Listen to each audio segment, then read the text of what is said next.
প্রিয় দর্শক শ্রোতা বন্ধুরা, আশা করি সবাই ভালো আছেন। অনেকদিন পর আমরা আমাদের সেই নিয়মিত যে লাইভ শো আমাদের সাপ্তাহিক আনসেন্সর্ডে আসলাম। আজকে আমাদের লাইভে এই মুহূর্তে 4 জন আমরা উপস্থিত রয়েছি। আমাদের ছোট্ট বন্ধু আজকে আমাদের মধ্যে প্রথম কথা বলবেন। সে একটু disappointed, I think so. Hello. এই যে হ্যালো বলছে, এই যে তোমাকে হ্যালো বলছে। অনেক খুশি হয়ে গেছে। মামা বলেন তাহলে তাকাবো। মামা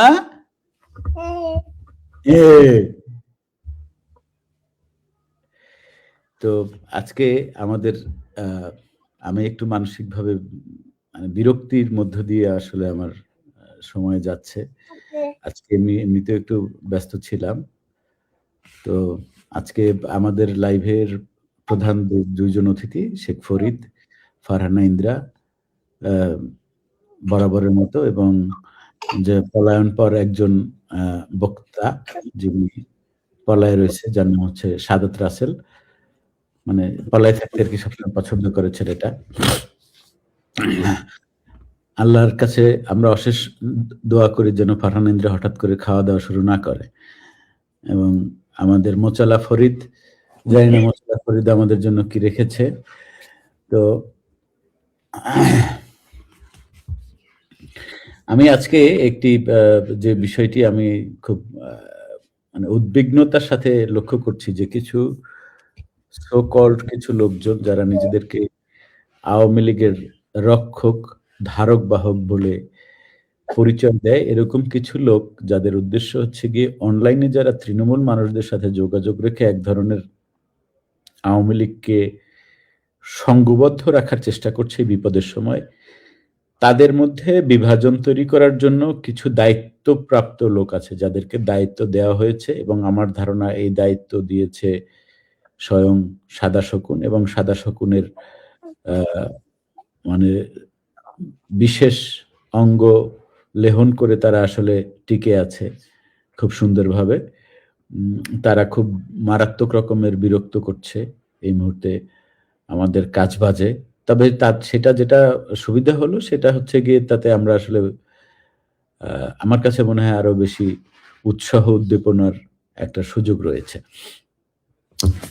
আমি প্রথমে যাব শেখ ফরিদের কাছে। শেখ ফরিদ, আপনি যদি একটি নিউজ আপনি খেয়াল করে দেখেন যে আজকে ভারত থেকে 16,000 মেট্রিক টন চাল বাংলাদেশে এসছে।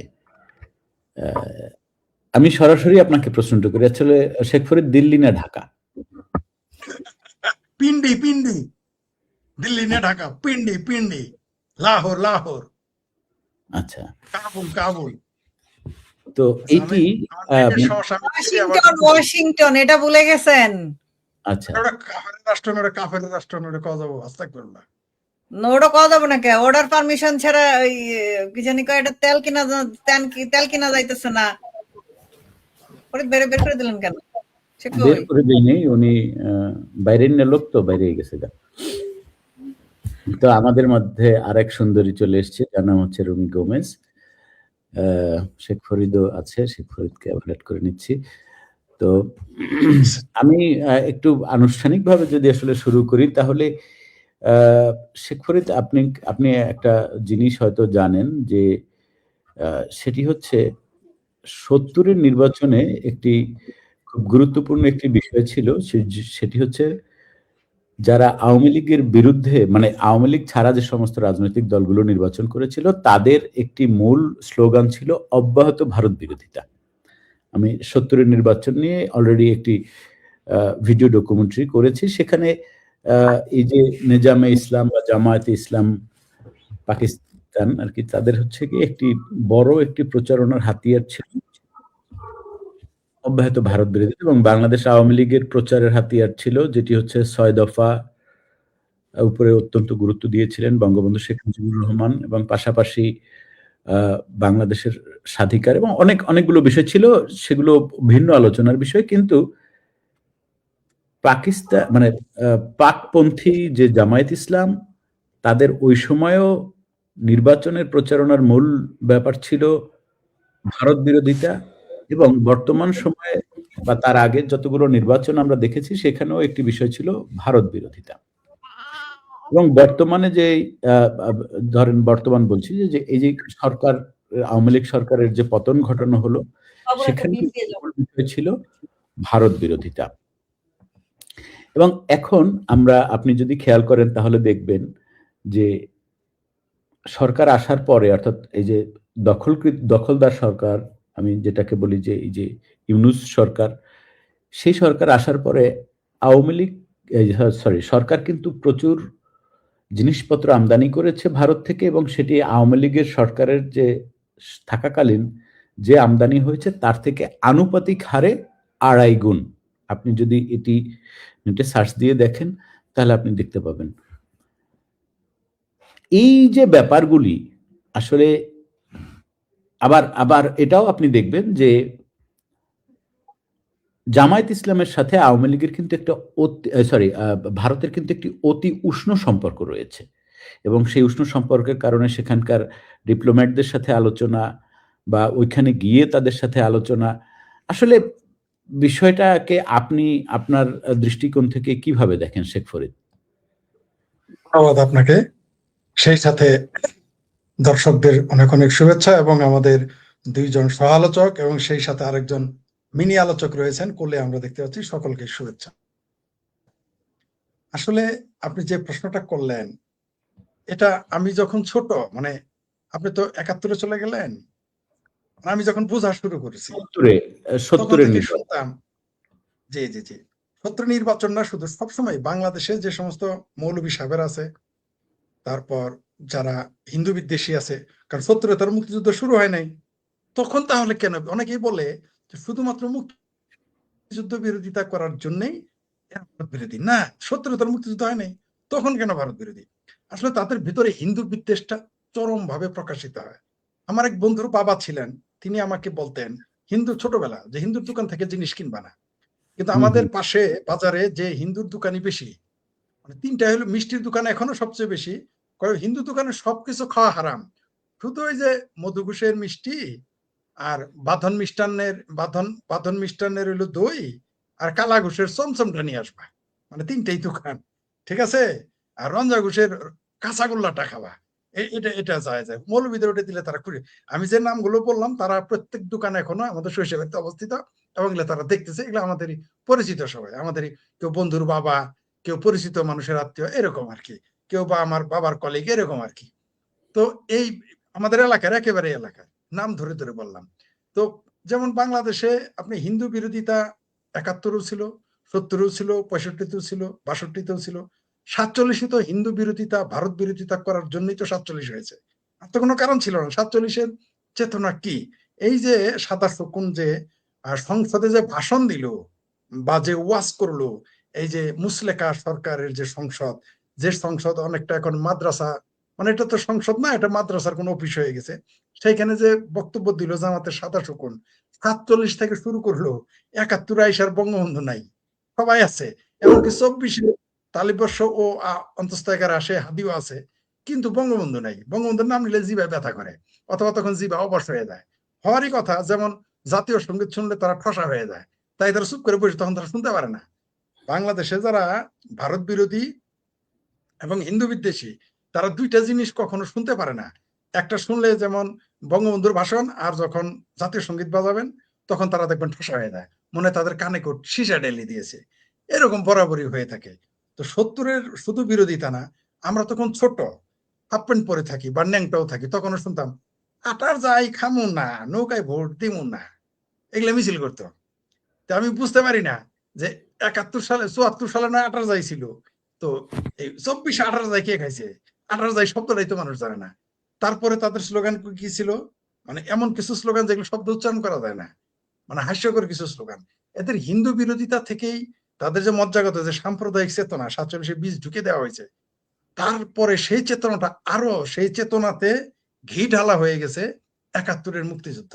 এই মুক্তিযুদ্ধের পরে তারা একই সাথে মুক্তিযুদ্ধ, ভারত এবং হিন্দু, এই বিদ্বেষ থাকে তারা সবসময়। এমনকি তারা মরার পরেও যদি প্রশ্ন করা হয়, মানে কবরের আযাবে নাকি কবরে নাকি ৩-৪টা প্রশ্ন করবে, আমার মনে হয় এরা বোধহয় বিশ্বাস করে যে তুমি ভারত বিরোধিতা করে আসছো কিনা, এই জন্য বোধহয় তারা এত বেশি বেশি এই ভারত বিরোধিতা করে থাকে। আমার মনে হয় কবর আজাবের প্রশ্ন এখন বদলে গেছে, অন্তত বাঙ্গ মুসলমানদের জন্য, সেটা অন্য বিষয়। এই যে এত ভারত বিরোধিতা, কিন্তু ভারত ছাড়া কিন্তু চলে না। সারাদিনই ফারহানা ইন্দ্রারে গালি দিব, সারাদিনই এই সাইফুল বাতেন টিটোকে গালি দিব, দেওয়ার পরে কি করবো, আমার যখন পোলার অসুখ হবো, টিটু কিছু ইউরো পাঠানো যাবে। আবার যখন আমার বইয়ের অসুখ হবো, ফারহানা ইন্দ্রানে কমু, ও ইন্দ্রা দেবী আমারে কিছু ইউরো পাঠানো যাবে। মানে সারাদিন আপনাদের গালিও দিব, আবার বিপদে পড়লে আপনাদের দুজনের কাছেই যাবো।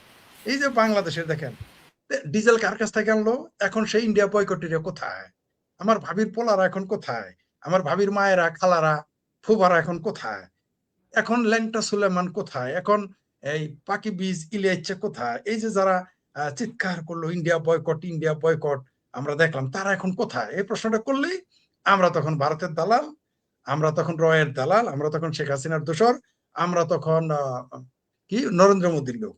আচ্ছা ডিজেলটা কি আনলো? আর এই যে আজকে আপনি একটা সুন্দর পোস্ট দিয়েছেন যে 16,000 মেট্রিক টন চাল কারা আনলো? এরা ভারতের চাল খেয়ে, ভারতের বাসে উঠে, ভারতের ট্রাকে উঠে, ভারতের ডিজেলে চলে ভারতকে গালি দেয়। এর চেয়ে আর হাস্যকর কি থাকতে পারে? আমি বারবার বলেছি যে বাংলাদেশ আমেরিকার সাথে পাঙ্গা দিয়েও টিকে থাকতে পারবে, সৌদি আরবের সাথে পাঙ্গা দিয়ে এক বেলা খেয়ে হলেও বেঁচে থাকবে, কিন্তু ভারতের সাথে পাঙ্গা নিলে আমি বলেছিলাম যে 6 মাস পরে না খায় মরবে, চলতে পারবে না রাস্তায়। কিন্তু দেখলাম আমার ধারণা ভুল হয়ে গেছে, দেখি যে 20 দিনই চলতে পারে না, ভারতের ডিজেল লাগে। এই সরকার আসছে, এই যে ইন্ডিয়া বয়কটি সরকার আসছে, মুসলেকার সরকার আসছে, আমেরিকার ভাতিজা ভাগিনারা ক্ষমতায় আসছে, কিন্তু তারা 20 দিন যায় নাই। ভারতের পত্রিকায় আসছে, আপনি জানেন, আমার নিজেরও কষ্ট লাগছে যখন লিখছে যে তার এক নাকি ডিজেল ভিক্ষা চায়।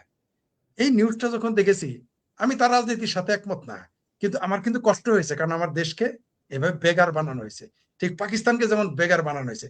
আপনি সাইফুল বাতিন টিটুকে যখন ধরেন, আপনাদের সাথে আমার শত্রুতা আছে, কিন্তু আপনাদের তিনজনকে যখন বলবে শালা বাঙালি খারাপ, তখন কিন্তু আমারও খারাপ লাগবে, কারণ আমিও তো জাতিগত ভাবে বাঙালি, ঠিক না কথাটা?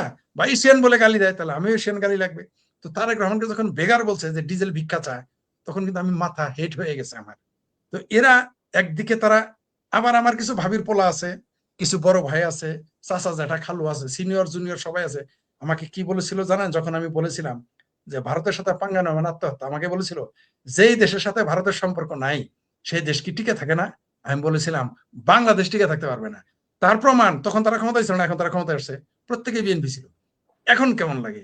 20 দিন যায় না, 10 দিনের মাথায় বসে ডিজেল দাও, এখন চাউল আনতেছে, কয়দিন পরে বলবে পানি দাও, তারপরে বলবে যে আলু দাও, পটল দাও, সিম দাও, তারপরে এমনও বলবে যে ভারতের ফেন্সিডিল দাও, নইলে খামু কি? কারণ ইয়াবা তো আর কয়েকদিন আর খাবে। ভারতের ফেন্সিডিলের দাম এখনো বেশি। ভারতের ফেন্সিডিল খাওয়ার জন্য আমার অনেক বন্ধু আছে, দেখতাম তারা সীমান্তে চলে যাইতো, কিন্তু ফেন্সিডিল খাইয়া এই কইতো, মানে হিন্দুদের গালি দিয়ে বলতো হিন্দুদের মায়ের হ্যান করি ত্যান করি, ওই ফেন্সিল খায় বলতো ভারতের হ্যান করি ত্যান করি, খাইছে কিন্তু ভারতের ফেন্সিল। মানে সবচেয়ে মজার বিষয়, এরা সীমান্তে ঝুঁকি নিয়ে বেশি টাকা দিয়ে এখনো ঢাকা শহর বলেন, আর ময়মনসিংহ বলেন, আর জামালপুর বলেন, আর নেত্রকোনা বলেন, আর বাংলাদেশের যে কোনো জেলায় বলেন, এখনো কিন্তু ভারতের ফেন্সিল খাওয়ার জন্য মানে তারা তাতায়া থাকে, মুখিয়ে থাকে কখন একটু ভালো ফেন্সিল পাবে। এটা আমি জেনেছি বলে এখন বলবেন যে আমরা খানা আমি খাই না। আমার বহুত ফেন্সিল খোর বন্ধু আছে, গাঁজা খোর বন্ধু আছে, আফিম খোর বন্ধু আছে, ইয়াবা খোর বন্ধু আছে, চরস খোর বন্ধু আছে, যেমন আমার মুফতি হাফিজ মৌলানা বন্ধু আছে, সেরকম সব বন্ধু আমার সব জায়গায় আছে। প্রফেসরও যেমন আমার বন্ধু আছে, মূর্খ লোক আমার বন্ধু আছে, রিক্সাওয়ালা যেমন আমার বন্ধু আছে, বিমানের পাইলটও আমার বন্ধু আছে। সুতরাং আমি সব লোকের খবর জানি। তো ভারতের ব্যাপারে যেটা বললেন, এটা বাংলাদেশের রোগ, বাংলাদেশের মুসলমানদের এটা একটা মানসিক রোগ। বাংলাদেশ আর পাকিস্তান এই দুই দেশের একটা মানসিক রোগ আছে। দেখবেন ছোট ছোট বাচ্চা তারা বলতেছে ভারত ধ্বংস চায়। ভারত কত বড় বোকা রাষ্ট্র, ভারতের শাসকেরা পাকিস্তানের, সরি ভারত না, পাকিস্তান কত বড় বোকা রাষ্ট্র। এই পাকিস্তানের শাসকেরা বলে যে প্রয়োজনে নিজেরা মরে যাবো, তাও ভারত ধ্বংস করব। আমি বললাম যে ভাই, এই যে 20-22 কোটি মুসলমান আছে, কয়েকগুলো মরে যাক, কিন্তু হিন্দু রাষ্ট্র তারা ধ্বংস করবে।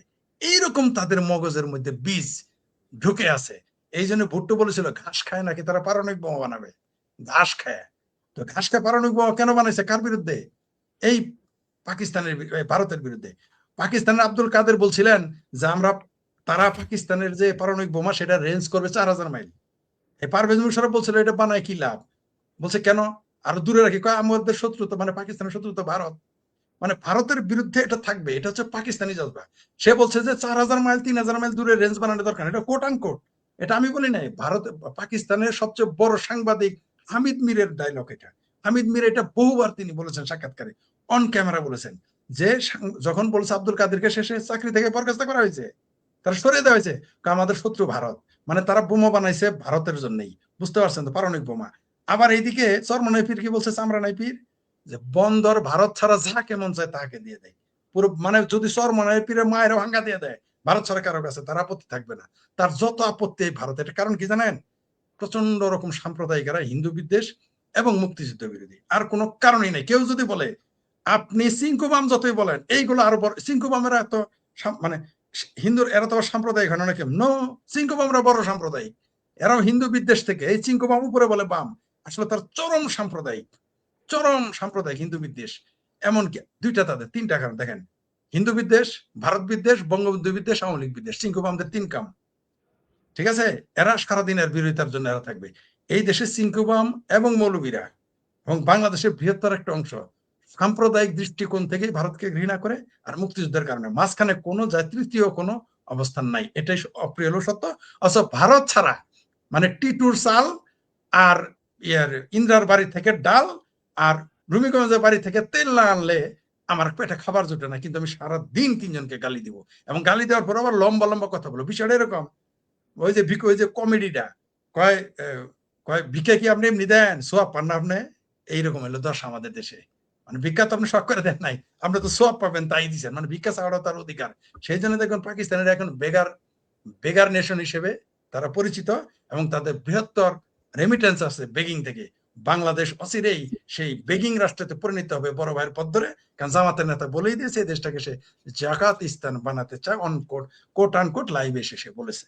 জি টিটু ভাই, আমি আপনার কথা বলার আগেই ঢুকে যাই, নাইলে আপনি কথা শুরু করলে থামবেন না, আমাকে ফ্লোরও দিবেন না। আমি আপনাকে যে লিংকটা কথাটা শেষ করতে দিতে হবে, আদারওয়াইজ সেটা হচ্ছে যে কন্টেন্ট ক্রিয়েটর নামে একজন চান্দা ভাই, যাকে মোটামুটি চান্দা ভাই নামে সবাই চিনে, সেই ছেলেটাকে শহীদ মিনারে একটু আগে গুলি করে মেরে ফেলা হয়েছে। হ্যাঁ, আমি সেই লিংকটাই আপনাকে দিছি, এখানে কমেন্ট করছিলাম, আমি তো বসে বসে কমেন্ট করছি। চান্দা ভাই চিকন করে দাঁড়িয়ালা, চান্দা ভাই, হ্যাঁ, ওই ছেলেটাকে মেরে ফেলছে। কি বলেন? ইন্টারেস্টিং। ওরে মারলো কেন? মানে এই যে আপনি যে কমেডিয়ানের কথাটা বললেন, একদম মানে আমি জানি না আপনি কেন বলছেন হুট করে, বাট এই লাইভ চলাকালীন এই নিউজটা পাইছি যে শহীদ মিনারে গুলি করে মেরে ফেলছে। ভাবতে পারেন বাংলাদেশের আইনের সুশাসন চলতেছে। এই ছেলেটা আওয়ামী লীগের বিরুদ্ধে অনেক কথা বলেছে, কিন্তু সবার বিরুদ্ধেই কথা বলেছে, ও সবার বিরুদ্ধেই কথা বলেছে। ভাই আমি জুলাই আগস্টে তার অ্যাক্টিভিটি কি আমি জানি না, সে কন্টেন্ট ক্রিয়েটর, আমি কন্টেন্ট বানাই, সে আদতে কমেডিয়ান। হ্যাঁ সেটাই। আমি শুধু নিউজ পেলাম যে কেন্দ্রীয় শহীদ মিনারে গোলাগুলি হচ্ছে, আর কাউকে যেন কোপ মেরেছে, এই ছেলেটাই 4টা গুলি খাইছে। হ্যাঁ, আমি ওই লিংকটাই ফরওয়ার্ড করছি, এখানে আমাকে দিছে একজন, সেটা আমি ফরওয়ার্ড করছি জাস্ট। মানে আমি এটা দেখে মানে বসে আছি। এই যে দাড়িওয়ালা একটা ছেলে, বরিশালের বাড়ি, ওটা না? হ্যাঁ, ওই যে একটা গান গাইছে না, ওই যেটা ভাইরাল হয়ে গেল, যে গানটা একটা গান গাইছে। এখন আবার অনেকে কমেন্ট করতেছে এটা অন্য কেউ, বাট নিউজ তো হয়েছে। ওর নাম তো রাকিব না, ওর নাম অন্য কিছু, ওর নাম রাকিব না, জানি না। আচ্ছা যাই হোক, আমরা সেটাই আসছি। আমি একটু ফারহানা ইন্দ্রা, আমি একটু আপনার কাছে একটা বিষয়ের জন্য আসবো। এটি একটি পলিটিক্যাল প্রশ্ন, এবং এই প্রশ্নটি আপনার জন্য অনেক ক্রিটিক্যাল হবে, আপনি একটু ভেবে চিন্তে জবাব দেবেন। সেটি হচ্ছে, শেখ হাসিনা বাংলাদেশ থেকে ট্রিলিয়ন ঘনফুট গ্যাস ভারতে পাচার করার জন্য পাইপলাইন বসাইছে। ট্রিলিয়ন লিটার তেল বাংলাদেশ থেকে পাঠানোর জন্য, পাচার করার জন্য পাইপলাইন বসিয়েছিল, এবং সেটা নিয়ে আমাদের মুরগি মিলন পোস্টও করেছিল। সে মুরগি মিলনের পোস্টে যে সে একটি মন্তব্য করেছিল, সেটি আমি শেয়ার করেছিলাম। সেটি আমি দেখছি লেখা, আমি সেটি পড়ে শোনাচ্ছি। যার বাড়ির পাশ দিয়ে ভারতে গ্যাস লাইন গিয়েছে, মাটি খুঁড়ে শাবল দিয়ে লাইন ফাটায়া বাড়িতে গ্যাস নিয়ে আসেন, গোটা গ্রাম বা মহল্লা বিতরণ করুন, অথবা বোমা মেরে গ্যাস লাইন উড়িয়ে দিন, যাতে ভারতে গ্যাস না যায়, তবে বোমা নিজ বাড়ির ভিতরে পাতবেন না প্লিজ। ফাইন, খুব সুন্দর কথা, একজন দেশপ্রেমিক হিসেবে এর থেকে সুন্দর কথা আর হয় না।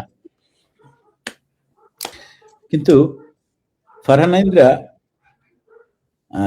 একজন আওয়ামী লীগের কর্মী যদি আমরা আপনাকে ধরি, তাহলে আমার প্রশ্ন হচ্ছে এই কথাগুলোর এগেনস্টে, কারণ আমরা এটা এখন দেখতে পেয়েছি, জানতে পারছি, দেখছি, সেটি হচ্ছে এই গ্যাস লাইনটি করেছিল বা এই লাইনটি করেছিল, পাইপ বসানো হয়েছিল বাংলাদেশে যখন আপৎকালীন সময় হবে, অর্থাৎ পৃথিবীর বিভিন্ন জায়গায় যখন কনফ্লিক্ট চলছে, শেখ হাসিনা আমার মতে অনেক বিচক্ষণ একজন রাজনীতিবিদ, বিচক্ষণ একজন বাংলাদেশের প্রধানমন্ত্রী যারা ছিলেন তাদের মধ্যে বিচক্ষণতম একজন প্রধানমন্ত্রী বা রাষ্ট্রপ্রধান, তিনি এই আপৎকালীন সময়ের কথা ভেবে ভারত থেকে যাতে আপৎকালীন সময়ে জ্বালানি আমদানি করা যায় সেটার জন্য উনি এই গ্যাস লাইনটি করেছিলেন। আমার প্রশ্ন আপনার কাছে, এই কথাগুলো আওয়ামী লীগ বা আওয়ামী লীগের নেতাকর্মীরা তখন কেন বলেননি, বা তারা আসলে এই বিষয়ে অদ্ভুত রকমের নীরবতা, কারণ এই গ্যাস লাইন তো আজকে কালকে বসানো হয় না, এবং এই গ্যাস লাইন নিয়ে যে জামাইত্যা যে প্রপাগান্ডা সেটা তো আজকে না। আওয়ামী লীগ, আমি এটা নিয়ে একটি স্ট্যাটাসও দিয়েছি, আপনার চোখে পড়েছে কিনা, যে আওয়ামী লীগ কখনোই তাদের বিরুদ্ধে প্রতিপক্ষের চালানো কুৎসার বিরুদ্ধে কখনোই কুৎসার জবাব দিতে সোচ্চার ছিল না। এই বিষয়ে একটু আমি আপনার কাছে জানতে চাই, ফারহান নাইমরা। টিটু ভাই, আওয়ামী লীগ যখন সরকারে বসে বা শেখ হাসিনা যখন প্রধানমন্ত্রী হন, প্রতিবারই উনি কিন্তু কথার চেয়ে কাজ বেশি করেন। কার এখানে সাউন্ড হচ্ছে? তো উনি কথা না বলে কাজ করে, যে দেখেন উনি যদি চিন্তা করতেন যে আমি একটু ঢোল বাইরে মানুষকে দেখাই, আপনি কথা এড়িয়ে যাচ্ছেন, প্রচ্ছন্নভাবে এড়িয়ে যাচ্ছেন। শুধু আওয়ামী লীগের না, মানে শুধু শেখ হাসিনা না, আওয়ামী লীগের কেন কোন প্রপাগান্ডা, আপনি যেমন কোশ্চেন করছেন আমি সেটা অ্যানসার দিচ্ছি। আওয়ামী লীগের এত বড় বড় নেতা, এত বড় হেডমালা মানুষ, তারা কেন এটা নিয়ে সুন্দর করে কথা বলেননি? আমি বলি, তো শেখ হাসিনা যখনই ক্ষমতায় আসেন উনি চিন্তা করেন যে এই দেশটা আমার বাপ স্বাধীন করে গেছে, যে কারণে বলে যেটা আমার বাপের দেশ, আমার দেশ, যেটা যে কারণে আমরা প্রাউডলি বলতে পারি যেটা শেখ হাসিনা বাপের দেশ, শেখ হাসিনাই বাপ এই দেশের মালিক, যে কারণে আমরা এটা বলতে পারি। উনি এসে এই কাজগুলা করেন প্রতিবার, এবং সেটা ঢোল বাইরেন না। হ্যাঁ, এখন নেক্সট কোশ্চেন আপনি যেটা করলেন যে অন্যরা কেন বলে না, দেখেন 2023 সালের 18ই মার্চ যখন এই পাইপলাইন উদ্বোধন করে মোদিজির সাথে শেখ হাসিনা, আমি নিজেও কিন্তু জানতাম না প্রপারলি। হ্যাঁ, আমি দেখছি হ্যাঁ শেখ হাসিনা তো এই করতেছে ওই করতেছে, দেশে যা যা গ্যাস লাইনে যত টাকা মানে খরচ হয়েছে তার 2/3 যে ভারত দিয়েছে, এটা কি আপনি জানতেন? হ্যাঁ, এটা আমি জানি। জি বলুন। আমি বলতেছি, তো যখন আমি জানতাম না, আমি জানছি, মনে করেন তখন ওই যে আমাদের যে বললো না জামাতি প্রপাগান্ডা, ওই কারণে যে কেন এই গ্যাস লাইন নিয়ে এত কথাবার্তা, তখন কিন্তু আচ্ছা ওইটা পরে বলি। তো টিটু ভাই যেটা জিজ্ঞেস করলেন যে আমরা কেন এটা নিয়ে অ্যান্সার দেই না, দেখেন যখন আমরা ক্ষমতায় আমাদের সরকার ছিল, শেখ হাসিনা যখন 18 মার্চ 2023 সালে এই জিনিসটা উদ্বোধন করেন, তখন আমরা দেখছি হ্যাঁ প্রধানমন্ত্রী তো প্রতিদিনই না কিছু বানাইতেছে, প্রতিদিনই কিছু না কিছু উদ্বোধন করতেছে, এটার সুফল তো আমাদের জনগণই ভোগ করবে। এটা তো আর আমি মানে শেখ হাসিনার তার বাড়িতে গাড়ি চালানোর জন্য তেল আনতেছে না, তাই না? বা গাড়ি চালানোর জন্য গ্যাস আনবে না, সবার জন্যই আনবে। অবভিয়াসলি সবাই এটা জানে, নিউজ যারা করে ওরাও জানে, যাদের সেন্সর করে ওরাও জানে, এবং যারা প্রতিবাদ করে ওরাও জানে।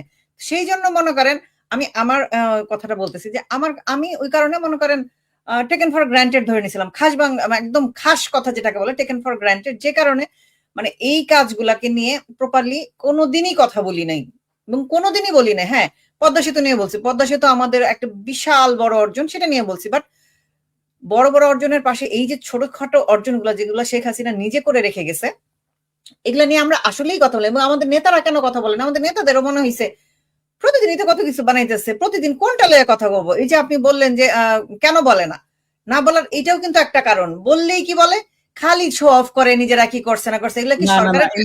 ইন্দ্রা কথাটা আপনিও এড়িয়ে যাচ্ছেন। বলি আমি একটু, লেট মি ফিনিশ। এই বিষয়গুলো নিয়ে যখন কিছু অর্বাচীন যখন এই বিষয়গুলো নিয়ে বড়সড় করে প্রচার করছিল, আমি যদি নামটা বলতেই হয় কোট আনকোট 3 ইঞ্চি, মুরগি মিলন, এরা যখন এটিকে বলছিল, এইভাবে কথা বলছিল, তখনও কেন আপনারা চুপ ছিলেন? তখনও কেন আওয়ামী লীগের মিডিয়া সেল কিংবা বড় বড় আওয়ামী লীগের যাদের পেজে, আমরা যদি আমাদের ওকার কথা বলি, কয়েক মিলিয়ন ফলোয়ার, তারা কেন এটা নিয়ে একটি সুন্দর অফিসিয়ালি ভিডিও বানিয়ে এটা কেন করেন না? এটার জবাব আপনি দেন, যদিও আপনি বাধ্য নাই জবাব দিতে। আমি বাধ্য না, তার চেয়ে বড় কথা হচ্ছে আমি তো কোনো পোস্ট হোল্ড করি না, বা পেজ আমি চালাই না, বা নীতি নির্ধারণী কমিটিতে আমি নাই, বা কি মিডিয়া সেলেও আমি নাই। আমি খুবই ক্ষুদ্র একজন সমর্থক, অনলাইন অ্যাক্টিভিস্ট। আমি তো আর এরকম লেভেলে বিলং করি না। সো এখন আমার কাছে যদি কোশ্চেন করেন, তাইলে আমার কাছে আসলে কোনো উত্তর নেই। মানে আমি যেটা বললাম, আমার কাছে এটাই মনে হয়েছে, তারাও মনে করছে যে এগুলো তো জনগণ চোখের সামনে করছি, জনগণকে দেখতেছি, এটা আবার আলাদা করে ঢোল পিটায় দেখান লাগবে কেন? ওরা এটা বুঝে নাই যে এই যে আমি বলি, আপনি কথাটা আপনি আবারও এড়িয়ে যাচ্ছেন। না আমি এড়িয়ে যাচ্ছি না টিটু ভাই, আপনি বারবার প্রয়োগ করতেছেন। যখন খুব জঘন্য মিথ্যাচার করা হলো, জঘন্য মিথ্যাচার করছে, প্যারিসে বসে করছে একজন, সুইডেনে বসে করছে একজন, মুরগি মিলন করছে তার বাপের মাদ্রাসার সামনে বসে, তখনও কেন আপনার এর বিরুদ্ধে কথা বলেননি? আমার তো জানা মতো সবাই এটা নিয়ে অনেক প্রতিবাদ করছে। হ্যাঁ, আমাদের ইন্দ্রা এটা বলতে পারেন না, গুছিয়ে কথা বলেন তাইলে আমি চুপ করে থাকি। দেয় নাই আওয়ামী লীগ। আমি আনসার করি, দেন। আপনি যেটা বলতেছেন যে কেন বলে না, অনেকে হয়তো নিজের মতো করে বলছে। আজকে যেমন আমরা সবাই বলতেছি একযোগে, তখন কিন্তু আমরা সবাই একযোগে বলি নাই। যেমন তখন আমি আপনাকেও চিনতাম না, আপনিও আমাকে চিনতেন না, চিনতেন না। আমরা এক হয়েছি 5 আগস্টের পরে। কেন? যখন তারা এই পাইপলাইন ভাঙতে গেছে, যে এটা দিয়ে সাগররুনি দেখে ফেলছিল, যে পাইপলাইন হয়েছে 2023 সালে, সেটা নাকি সেই 2012 সালে দেখে ফেলছিল সাগররুনি। সেটা দিয়ে হেঁটে হেঁটে তারা ইন্ডিয়া চলে গেছিল, দেখছে যেটা দিয়ে গ্যাস, বাংলাদেশের গ্যাস ইন্ডিয়াতে দিয়ে দিচ্ছে। কত ধরনের প্রোপাগান্ডা ছড়াইছে বলেন। এই যে সাগররুনির যে হোমিসাইড ঘটনাটা, এটা নিয়ে শেখ হাসিনা কোনোদিন পাবলিকলি কোনো বক্তব্য কাউকে দিতে দিছে?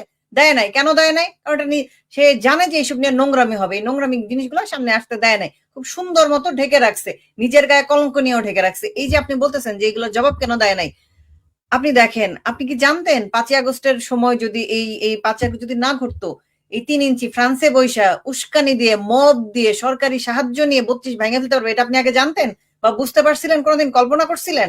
করেন নাই। কারণ আমরা এদেরকে ধরেই নিছি যে এরা ভিউ ব্যবসা করে, এটা 2টা ভিডিও বানায়, গাইল ফাইল দেয়, এগুলা করে। কখনো এদেরকে মানে মেইন স্ট্রিম ইম্পর্টেন্ট কোনো পার্সন হিসেবে ধরে না। যেমন ইলিয়াস বলেন, পিনাকি বলেন, এদের কাউকে কোনো মেইন স্ট্রিম লোক হিসেবে কাউন্ট করে কেউ কোনোদিন গসে নাই। কিন্তু এরা মানে এই আপামর ঘাসখোর, যে ফরিদ ভাই যে বললেন যে পাকিস্তানিরা ঘাস খায় হইলেও নাকি ইয়া বানাবে, পারমাণবিক অস্ত্র বানাবে শুধুমাত্র ইন্ডিয়াকে ধ্বংস করার জন্য। এই আপামর ঘাসখোর জনগণ তো বাংলাদেশেও আছে। এদের একমাত্র বিশ্বাস হইছে এই যে মাওলানা ভাসানীর একটা কোটেশন তারা করে, সেটা হচ্ছে কি জানি, ঘাস খায়া হইলেও অস্ত্র বানাও, ইন্ডিয়ার বিরুদ্ধে জিততে হবে, এই কথা বলে। তাদেরকে আপনি কি ব্যাখ্যা দিবেন বলেন? আজকে আমি যখন এই পোস্টটা দিছি, মানে আমি এখন বুঝাচ্ছি আজকে বলতে, সেখানে আমাকে একজন বলছে, আমি যখন বললাম যে তোরা যখন এই পাইপলাইন নিয়ে আন্দোলন করছিলি, রিজভি, ফখরুল রিজভি, বিএনপিও তো আন্দোলন করছে জামাতের পাশাপাশি, যে বাংলাদেশ বেঁচে দিচ্ছে, বাংলাদেশ বেঁচে দিচ্ছে, আজকে তোদের বিএনপি সরকার এটা দিয়ে তেল আনে কেন? বলে এগুলো পলিটিক্সে থাকলে অনেক কিছু বলতে হয়। এই চরিত্রহীন ছোট লোকদের সাথে আপনি এদেরকে কি প্রমাণ দিবেন আমাকে বলেন? আপনি যে এই যে এত মাস গেল, আপনি নিজেও তো জানেন যে গত 18-19 মাসে এরা একটা প্রমাণ দেখাইতে পারে নাই যে বাংলাদেশের স্বার্থ ক্ষুণ্ণ হয় বা সম্মান ক্ষুণ্ণ হয়, যে মাথা নিচু করে থাকতে হয়। ফরিদ ভাই যেটা বললেন যে ভিক্ষা করতেছে তারেক জিয়ার জ্বালানি ইন্ডিয়ার কাছে, পত্রিকা এইভাবে লিখছে, এটা কি আমাদের জন্য খুব গর্বের? এরকম কোনো কাজ তো শেখ হাসিনা করে নাই। শেখ হাসিনা যেগুলো করে গেছে সবগুলো মাথা উঁচু করে গেছে। সেগুলা নিয়ে ওরা যে প্রোপাগান্ডা ছড়াইছে, আমরা হাজার বললেও কি সেটা কাটতো কোনোদিন বলেন? আমরা যে সারা জীবন বলছি যে না, ইন্ডিয়ার কাছে বেচা দেশ সম্ভব না, এখন দেখেন ওরা তো এখন বলতে পারতেছে না। এখন কি বলে? এখন ওদের কথা হচ্ছে এগুলাকে বলে ডিপ্লোম্যাসি, প্রতিবেশীর সাথে সুসম্পর্ক। অথচ শেখ হাসিনার আমলে যখন এই কাজগুলা করা হয়েছে, এগুলাকে বলছে দেশ বেঁচে দিচ্ছে। এখন আপনি বলেন এদেরকে আপনি কি ব্যাখ্যা দিবেন? আপনি কি ব্যাখ্যা দিবেন আমাকে বলেন? আমি আজকে যখন এদেরকে ধুই যে যা ভিক্ষা করে ইন্ডিয়া থেকে ডিজেল খায়ান, ওরা আমাদের পোস্টে এসে কমেন্ট করে বাংলাদেশকে এত ঘৃণা করেন, বাঙ্গু জাতকে এত ঘৃণা করেন, বাঙ্গু লিখেন। ওরা এইটা বুঝে না যে তোদের মাথায় যে ব্রেইনের অভাব, যে কারণে মনে করেন আমি প্রিভিলেজ গোষ্ঠীতে বিলং করি, মোটামুটি প্রিভিলেজ তো আমরা পাইছি, তাই না? যেমন আপনাকে স্কুল বন্ধ করে দেয় নাই 5-6 পড়তে, আমাকেও দেয় নাই, ভার্সিটি পাস করে বেরোইছি। এইটুকু ফ্যামিলি প্রিভিলেজ তো পাইছি মফস্বলে থাকার কারণে। যে বাচ্চাটা ছেলে বা মেয়ে হোক গ্রামে থাকে, তার লাইফ তো আমার লাইফ সেম না, তার আর আমার লাইফ তো একরকম না, ডিফারেন্স আছে না? ওদের অবস্থাটা চিন্তা করেন। আপনি আমি যেটা বুঝি ওটা তো ওদের মাথায় ঢুকে না, ওরা তো ঘাস খায়, যে কারণে ওদেরকে বুঝানো যায়, ওদেরকে আপনি সত্য প্রপাগান্ডা ব্যাখ্যা দিয়ে বোঝান, জীবনেও সেটা একসেপ্ট করবে না। হুজুরে কইছে তো কইছেই, চান্দে সাইদিরে দেখা গেছে, বাস শেষ। এইটা ওরা বুঝতে পারে না।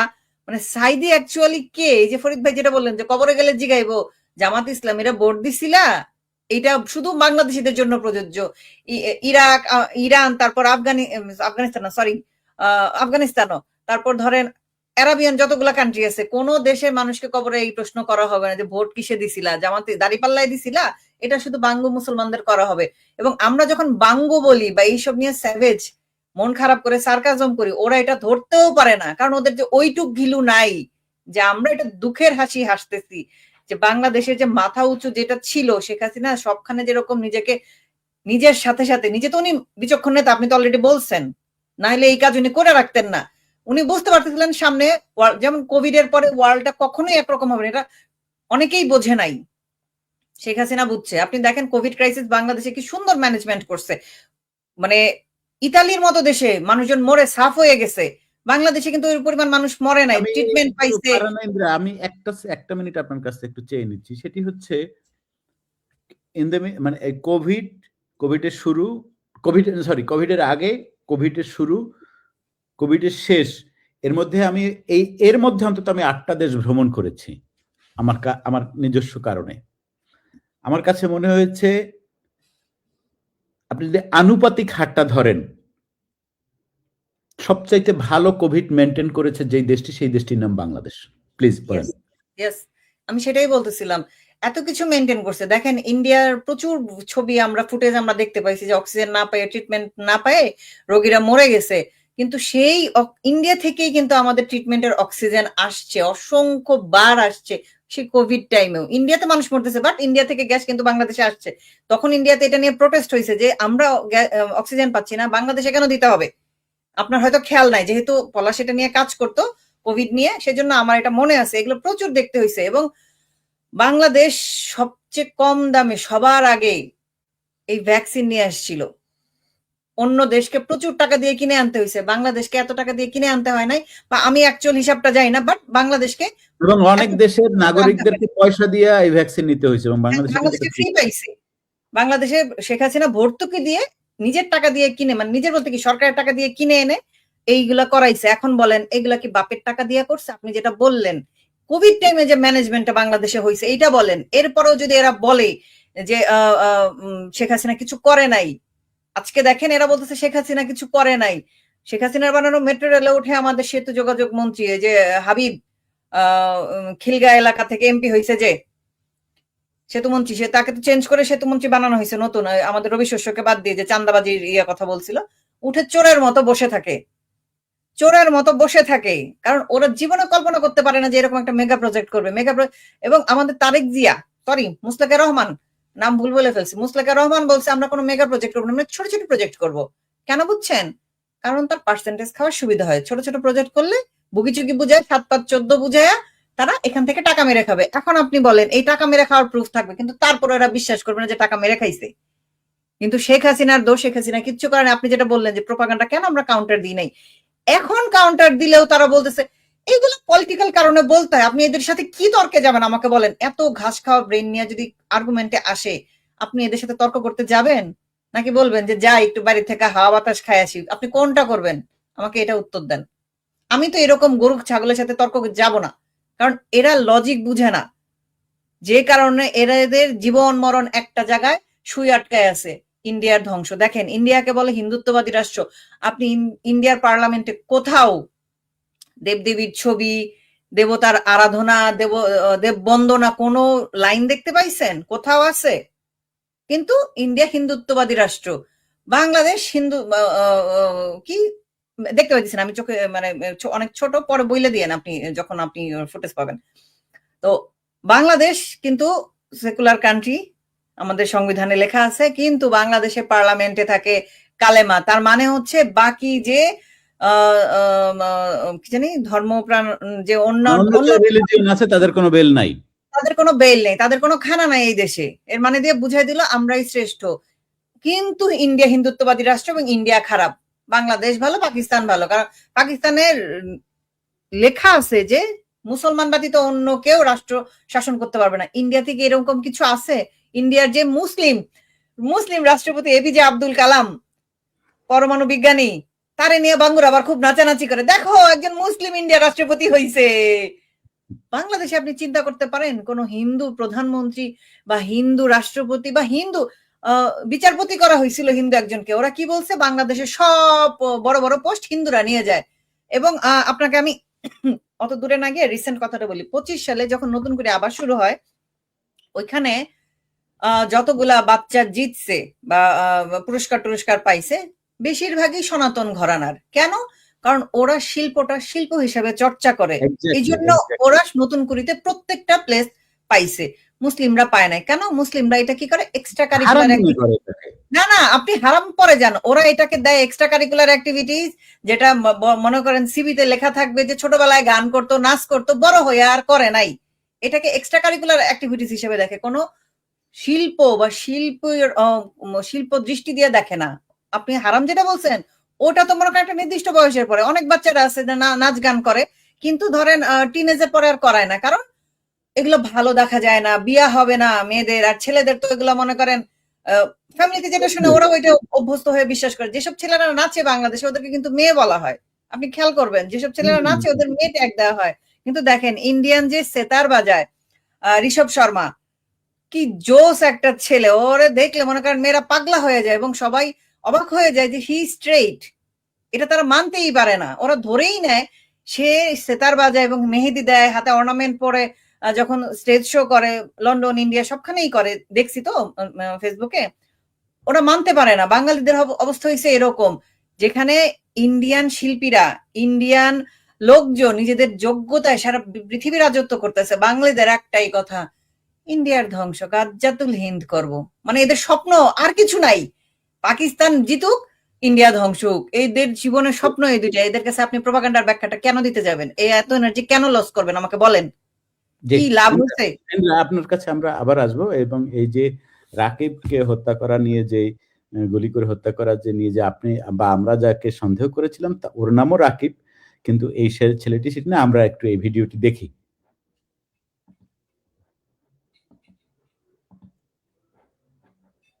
সাউন্ড নাই।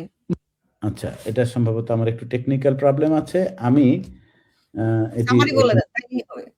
হ্যাঁ, মানে আমি বলতে চাচ্ছি যে যেই রাকিবকে গুলি করে হত্যা করা হয়েছে সেই রাকিব আর এই রাকিব নাম বিভ্রাট এবং এই যে যেই রাকিবের কথা আসলে বলা হচ্ছে, আমার এটা স্বীকার করতে কোনো দোষ নাই, বা এটা অবশ্যই সত্যি কথা। সে আওয়ামী লীগের নানা রকম কর্মকাণ্ড নিয়েও বিরোধিতা করে যেমন পোস্ট করেছে, জামাতের নিয়েও যেমন সে পোস্ট করেছে, বিএনপিটাও নিয়েও সে চান্দা ভাই নামে, এবং সে বিএনপির চাঁদাবাজি নিয়ে কন্টেন্ট করায় তার। এবং আমার মতে হচ্ছে কি যে একজন যে ধরেন কমেডিয়ান বা একজন content creator, he should to be like him. সে কোনো স্পেশাল কোনো দলের পারপাস সার্ভ করবে না, যার প্রত্যেকেরই সে বিরোধিতা করবে।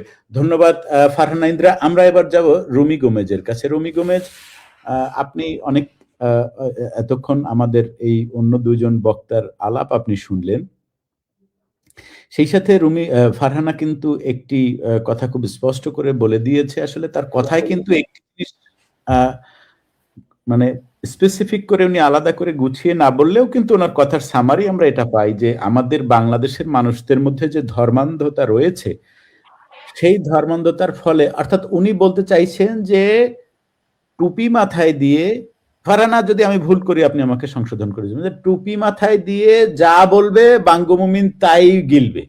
এবং আপনি যদি কোট টাই প্যান্ট পরে আমার মতো একজন লোক, ফারহানা ইন্দ্রা, শেখ ফরিদ কিংবা রুমি গোমেজের মতো একজন মানুষ যদি তথ্য প্রমাণ দিয়েও সকল কিছু বলে, তাহলে সেটা মানুষ বিশ্বাস করবে না। এই কথাটি সত্যি, কিন্তু আমি তারপরও ফারহানা ইন্দ্রার সাথে একমত নই, এই কারণে যে আমি মনে করি না যে আওয়ামী লীগের যে প্রোপাগান্ডা সেল বা সরকারের যে এরকম একটি সেল থাকে প্রচার প্রকাশনা, তারা কিন্তু এই যে আজকে শেখ ফরিদের মতো একজন মানুষ উনি কিন্তু স্পষ্ট স্বীকার করলেন যে এই যে পাইপলাইন তৈরি করতে যে টাকা ব্যয় হয়েছে তার 3 ভাগের 2 ভাগ টাকা কিন্তু ভারত দিয়েছে।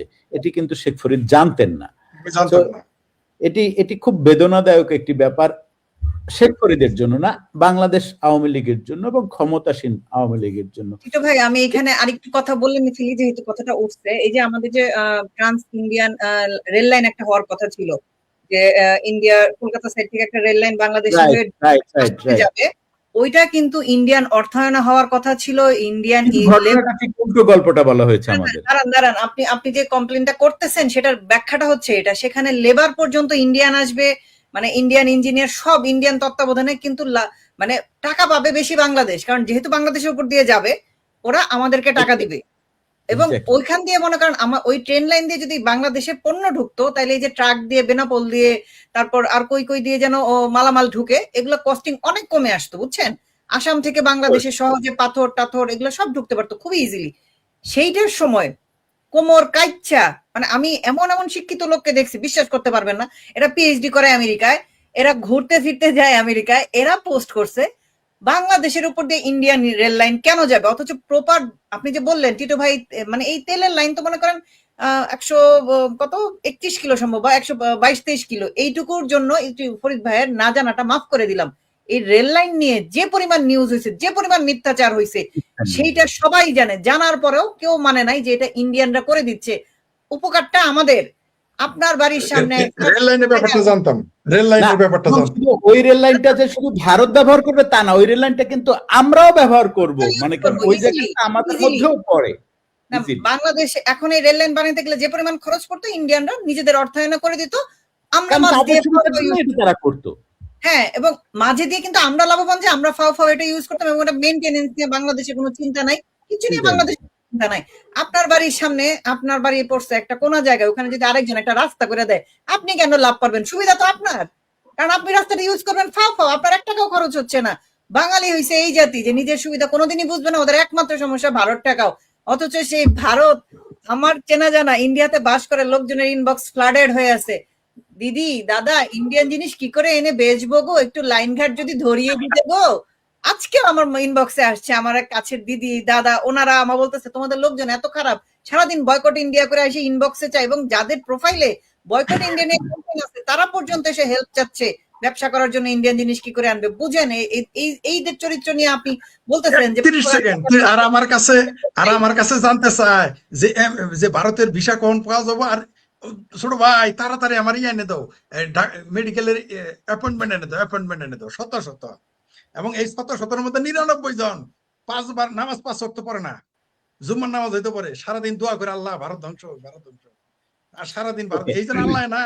আমি আরেকটা কথা বলে ফেলি, নাইলে পরে এটার মজাটা থাকবে না। সেটা হচ্ছে ফেসবুকে খুব ভারত বিদ্বেষী একজন, প্রচন্ড রকম, মনে করেন 5 আগস্টের আগে সে খুব সুশীল নিরপেক্ষ ভান ধরে থাকতো, একজন মেরিনার, একজন নাবিক।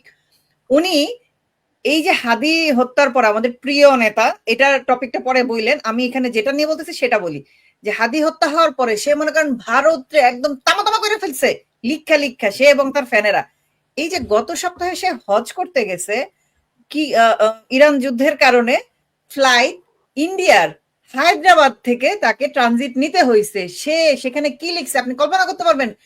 আমাকে যেমন করেই হোক ময়রা পিঠটা হইলো হজে যাইতে হবে, সেটা ইন্ডিয়ার মাটিতে পা দিতে হইলেই কি হইছে, মানে নিজের স্বার্থে। আমি নামটা বললাম না, তার নামটা বললাম না, পরে বলবো। এরকম পাঙ্গুতে বাংলাদেশ গিজ করে কয়টার নাম বলবেন? সে ইন্ডিয়া, সে কেন সে পাকিস্তান ট্রানজিট নিত? তাকে কে মানা করছিল? তার কি দরকার ছিল ইন্ডিয়ার হায়দ্রাবাদে তার ট্রানজিটটা নেওয়ার? না নিলে কি দোষ হইতো? কিন্তু সেই ইউজ করছে ইন্ডিয়ান ট্রানজিট, সম্ভবত ইন্ডিয়ান এয়ারলাইন্স দিয়েই গেছে। মানে কি পরিমাণ ছ্যাঁচড়া এরা, এদেরকে বাঙ্গজাত বইলা গায়াল দেয়। কিন্তু দুঃখের বিষয়, আমি যে জাতি ইনক্লুড, এরা এটা বুঝতে পারে না যে কতটা রাগ, কতটা দুঃখ, কত বিরক্তি থেকে এই গাইলটা দেই। ওরা এটা ধরতেই পারে না। আমি যখন মহিষিংহাদের ফকিন্নি কয়ে গাইল দেই, ওরা আপনার বাড়ি কই মহিষিংহাদের গাইল দেন কেন? আরে ভাই আমার বাড়ি মহিষিং গফরগাঁও, আমি তোকে গাইল দিব না তো কি কেটা গাইল দিব? আমি গাইল দিব। আবার আসবো ইন্দ্রা আপনার কাছে। আমরা একটু রুমি গোমেজের কাছে আসছি। রুমি গোমেজ, এই যে বাংলাদেশের রাজনীতিকে কোনো না কোনো ভাবে ঘুরিয়ে, মানে মিথ্যাচারটা আসলে ধার্মিকরাই করে থাকে এবং আপনি নিজেও একজন বলতেই হয় যে আপনি সংখ্যা লঘু ধার্মিক সম্প্রদায়ের একজন মানুষ এবং আপনি দীর্ঘদিন ধরে ইউরোপে রয়েছেন। এই যে বাংলাদেশের রাজনীতিকে বা ধরেন এই যে বাংলাদেশের যে আমাদের পূর্ববর্তী যে সরকার, পূর্ববর্তী বলতে হবে কথাটি, কারণ হচ্ছে গিয়ে পূর্ববর্তী সরকার ছিল দখলদার ইউনূস, তার আগে ছিল একটি নির্বাচিত গণতান্ত্রিক সরকার। সেই সরকারটিকে নানাভাবে ধর্ম দ্বারা ধর্মকে ব্যবহার করে যেইভাবে মানে সরকার পতনের যে এই কার্যক্রমটি, সেটি তো আসলে জুলাইয়ে শুরু হয়নি। এটি তো আসলে তাদেরই বক্তব্য হচ্ছে গিয়ে 2016 সাল থেকে তারা একেবারে অ্যাক্টিভ, ঢাকা ইউনিভার্সিটি, চানখারপুল এই অঞ্চলে অ্যাক্টিভ এবং তারা ক্রমাগত ধর্মকে ব্যবহার করে গেছে। এই যে ধর্মের ব্যবহার করে যেই সরকারকে এইভাবে অপদস্থ করা হয়েছে, এবং আমি একেবারে সরাসরি আওয়ামী লীগকে দায়ী করছি যে এর এগেনস্টে আওয়ামী লীগের আসলে কোনো রকম কোনো কার্যকরী কোনো আসলে ব্যবস্থা ছিল না।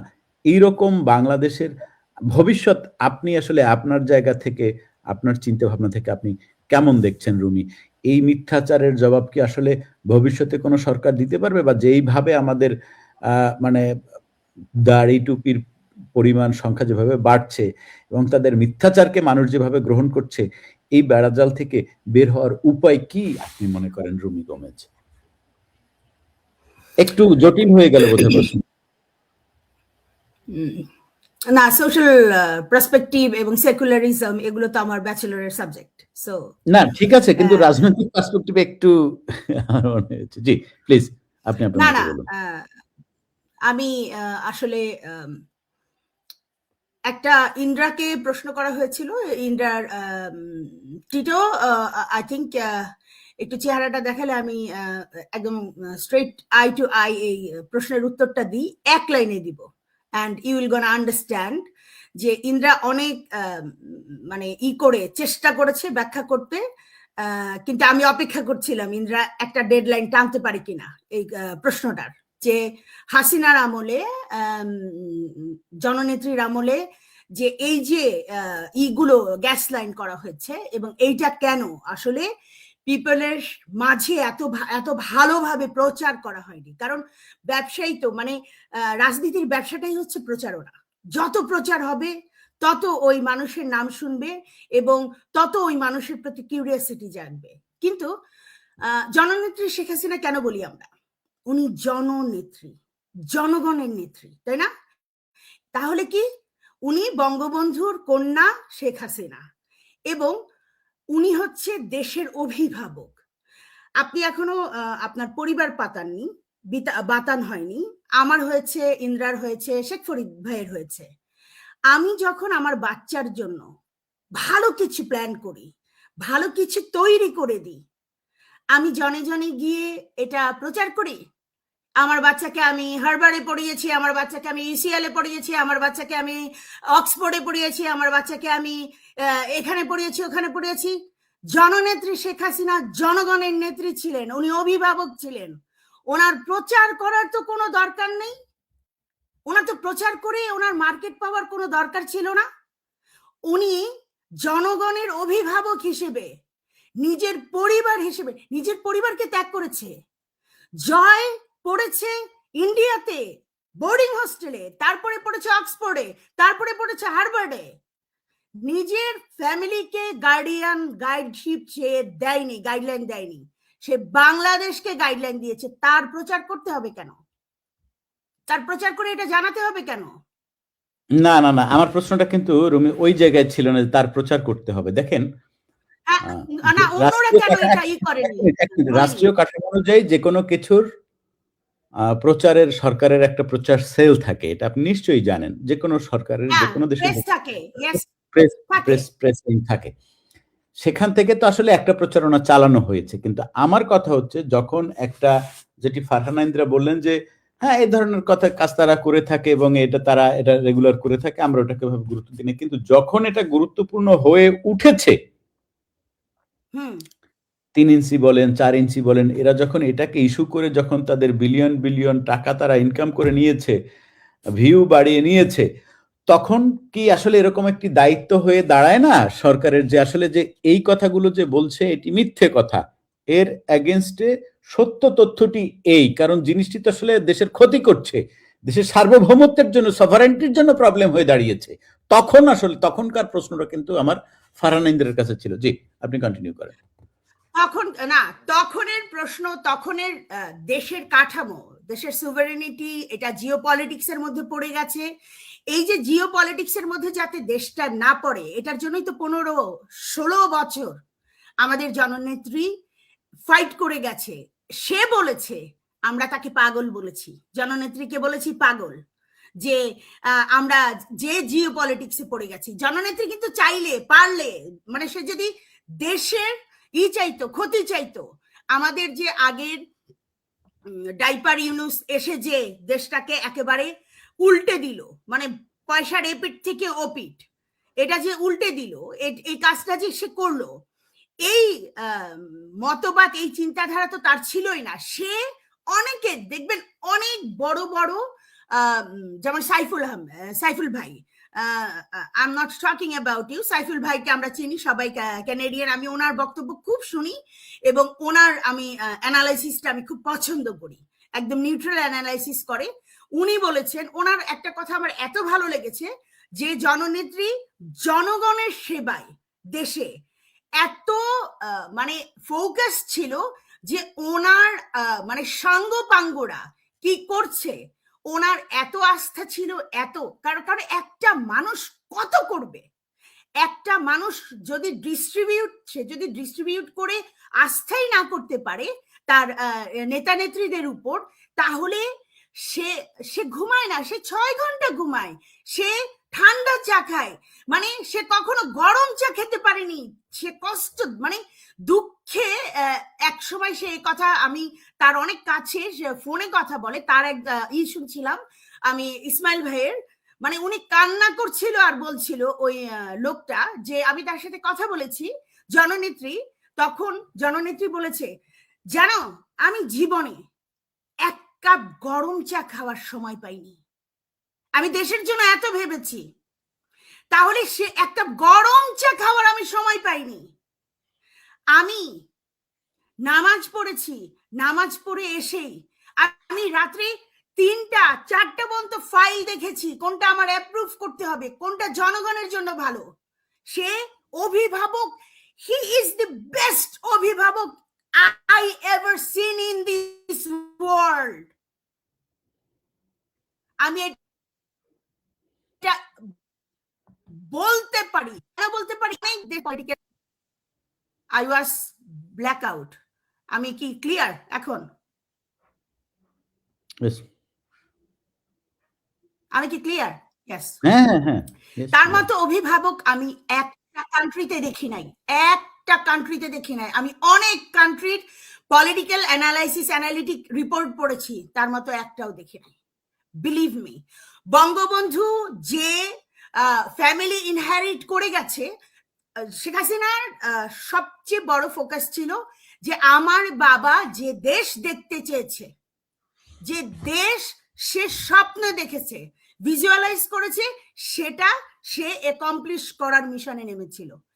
এই কারণে তার যে প্রেস সচিব, তার যে এদের উপর তো দায়িত্ব দেওয়া হয়েছে, এরা তো টাকা দিয়ে করতো, কি জানি বলে এই দেশটা চলতো, তাদের তো ভুড়ি ভুড়ি টাকা করেছে, কিন্তু তারা যে জননেত্রীর এত ভালো ভালো কাজ, এখন তো জনগণ বলে, এখন তো বলতেই হবে, এখন রিকশাওয়ালারাও বলে যে 100 বছরেও এরকম উন্নয়ন কেউ দেখাতে পারবে না। ফ্যামিলি কার্ড দিয়েছে, এটা উন্নয়ন, তাই না? ফ্যামিলি কার্ড শুরু করেছিলেন আজ থেকে অনেক আগে।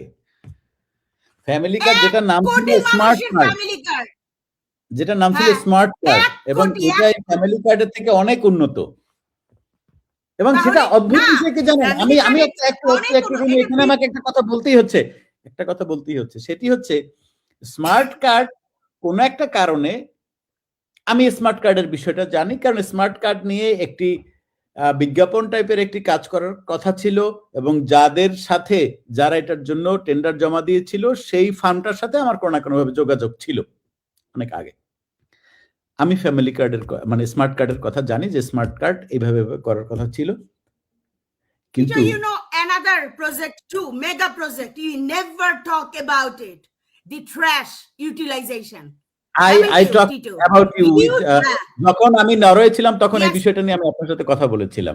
Yes, you did the all research. আমি ওটার পুরো কাজটার সাথে, আমি ওটার ভিজুয়াল কাজটার সাথে আমি ওতপ্রোতভাবে জড়িত। ওইটা বাংলাদেশে যদি ওই ট্রাশ ম্যানেজমেন্ট নিয়ে শেখ হাসিনা গার্বেজ ম্যানেজমেন্ট নিয়ে যে চিন্তা করেছিল, আমি এখনো বলতে পারি, আমি এই যে দেশটা এখন আছে জেনেভায়, তারা এই চিন্তা এখনো করতে পারেন। ওই চিন্তাটা নরওয়ে করে, সরি সুইডেন করেছিল, এবং এটা নিশ্চয়ই আপনি জানেন যে নরওয়ে থেকে সুইডেন ট্রাশ কেনে, এবং কত চমৎকার ম্যানেজমেন্ট। আমাদের জল গরম করা, আমাদের ইলেকট্রিসিটির অনেক অংশ ওই জায়গা থেকে অলমোস্ট ফ্রি আসে। যেই চিন্তাটা শেখ হাসিনা, আমার এই কথাটি আজকে বলতে হচ্ছে, আমি জানি এটুকু কাট করে মানুষ অন্যভাবে প্রকাশ করবে, শেখ হাসিনা মানুষের গুকে কিভাবে ব্যবহার করা যায় সেটা নিয়ে শেখ হাসিনা চিন্তা করেছিলেন, যেটা আমি সেই একনেক প্রজেক্টের ডকুমেন্টারি করার কাজে আমি সাইফুল বাতেন টিটো ওইখানে ছিলাম। বড় বড় কথা অনেক, আমি আওয়ামী লীগের সারা জীবন, আমি আওয়ামী লীগ সরকার যখন ক্ষমতায় ছিল আওয়ামী লীগের সমালোচনা করাই আমার দায়িত্ব ছিল, কিন্তু এখন আসেন, কিন্তু এই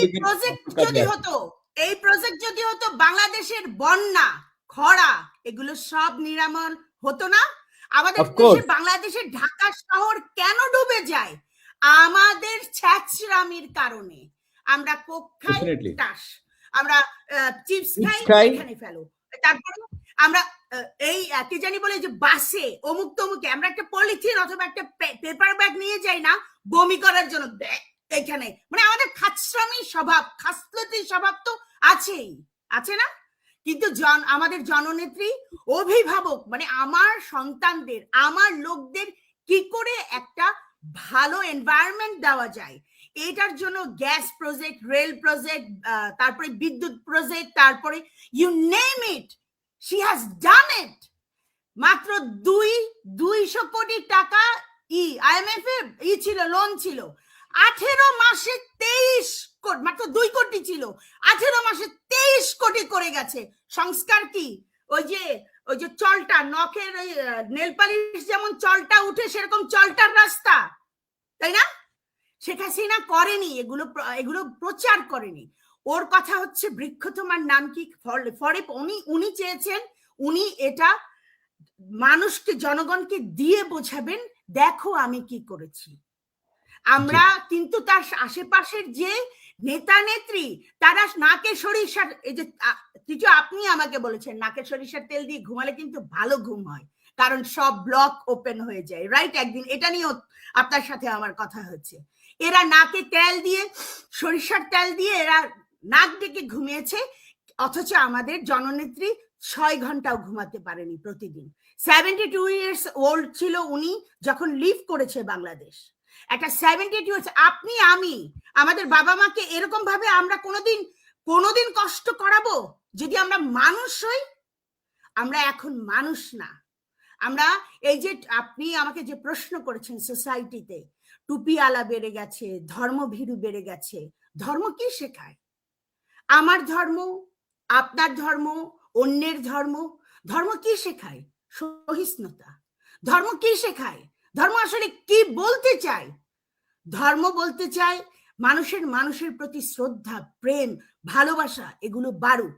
কিন্তু যদি ধর্মান্ধতার কারণে হিংস্রতা বেড়ে যায়, তাহলে দেশটা তো রসাতলে যাবেই, এবং যাচ্ছে। এই যে আমরা বসে থাকাকালীন শুনলাম যে শুট হয়েছে একজন, শহীদ মিনারে 4টা গুলি এবং মারা গেছে। এটা হচ্ছে আজকের মিনিটে রিপোর্ট।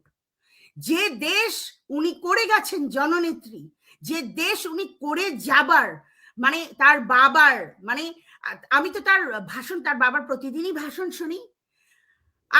মানে উনি তো গোপালগঞ্জের কি সুন্দর করে বলতেন, আমি খাইবার দিবার চাই আমার জনগণকে আমি চাই যে দুবেলা দুমুঠো খাইয়া বাঁচুক।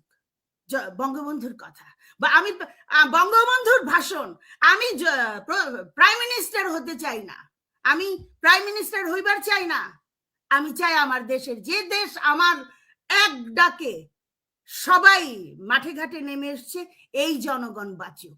ওই যে পেপার, এই যে যখন সমস্ত পেপারগুলো 4টা নিউজ অন করে মানে রেখে তারপরে সবগুলো, ওটার ব্যাখ্যা তো টিটো আপনি শুনিয়েছেন। আমাদের বঙ্গবন্ধুর ব্যাখ্যা কি ছিল, বঙ্গবন্ধুর স্বপ্ন কি ছিল, সেই স্বপ্নটা জননেত্রী পূরণ করার চেষ্টা করেছেন, এবং মন ধ্যান জ্ঞান দিয়ে। সে যে কূটনৈতিক তার তুখড়তা, সে যে দেশ চালানোর তুখড়তা, এটা আর 100 বছরে বাংলাদেশে জন্মাবে না। 100 যত শিক্ষিতই হোক, বলে দিলাম 100 বছরেও হবে না। কারণ কম্বিনেশন কি, সে জননেত্রী, সে জনগণের জন্য চেষ্টা করত, চিন্তা করত, এবং সে তার বাবার স্বপ্ন, এই দুটা কম্বিনেশন একটা good combination, real combination, that's a real deal for a country, যে একটা কান্ট্রি নেতা অথবা নেত্রী পায়। এটা বিশেষ ছিল, এবং তার এই কারণে তার প্রচার করার কোনোই দরকার ছিল না। জনগণ আরো 100 বছর, ব্রিটিশ আমলের রেল লাইন তো এখনো বাংলাদেশ চলে।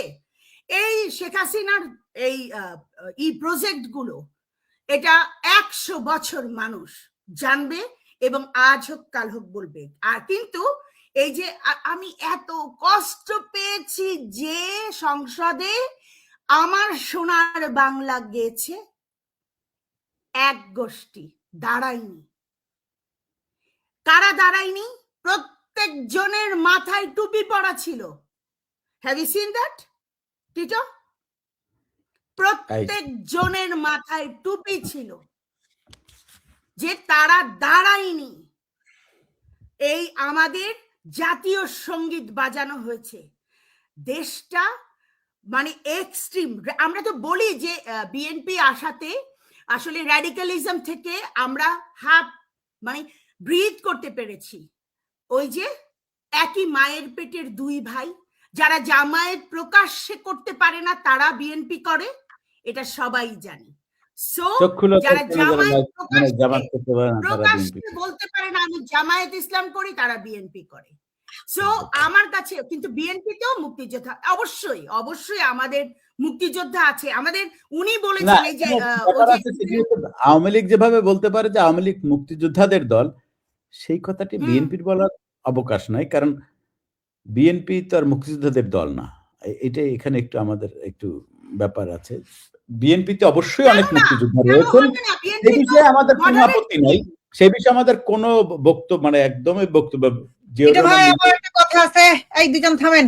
আমাদের সেই প্রিয় যে বিচিওয়ালা আপিটি Jannatul Ferdous is back again, সে একটা মন্তব্য করছে, সেটার এক্সপ্লেনেশন আমি একটু দিয়ে নেই, হালকার উপরে ঝাপসা। জান্নাতুল ফেরদৌস নামের বিচিওয়ালা আপিটি লিখেছে, জামাতের উত্থান লীগের অপরাজনীতির কারণে, সুতরাং এখন অফজান বিএনপি যেন আগে কখনো জেতা নাই ভাব একটা। আমি বলি নামটাই ভুলে গেছি, মেজর জিয়া, মাগুর গিয়া বলতে বলতে মেজর জিয়া ভুলে গেছি আসলে।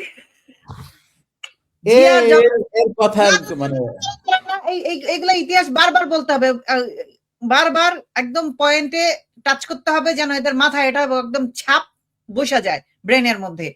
মেজর জিয়ার যখন প্রেসিডেন্ট, তখন গোলাম আজমকে পাকিস্তান থেকে এনে বাংলাদেশের নাগরিকত্ব দিয়ে জামাতে ইসলামকে অফিসিয়াল রাজনীতিতে ইন্ট্রোডিউস করছিল বিএনপি। এইবারও সেম 2026 সালের ইলেকশনেও বিএনপি জামাতকে হাতে ধরে কোলে করে সংসদে নিয়ে আসছে। এখন এই যে রুমিয়া আপু যেটা বললেন, জাতীয় সঙ্গীতের সময় দাঁড়ায় নাই, ওরা কেন দাঁড়াবে? ভিন দেশে জাতীয় সঙ্গীতের সময় আপনি আমি শ্রদ্ধা করে দেখি দাঁড়াই, কার্টিসি থেকে দাঁড়াই, মন থেকে ভালোবেসে কিন্তু দাঁড়াই না। ওরা দাঁড়াইছে ওদের সাথে এমপ্যাথি থেকে দাঁড়াই।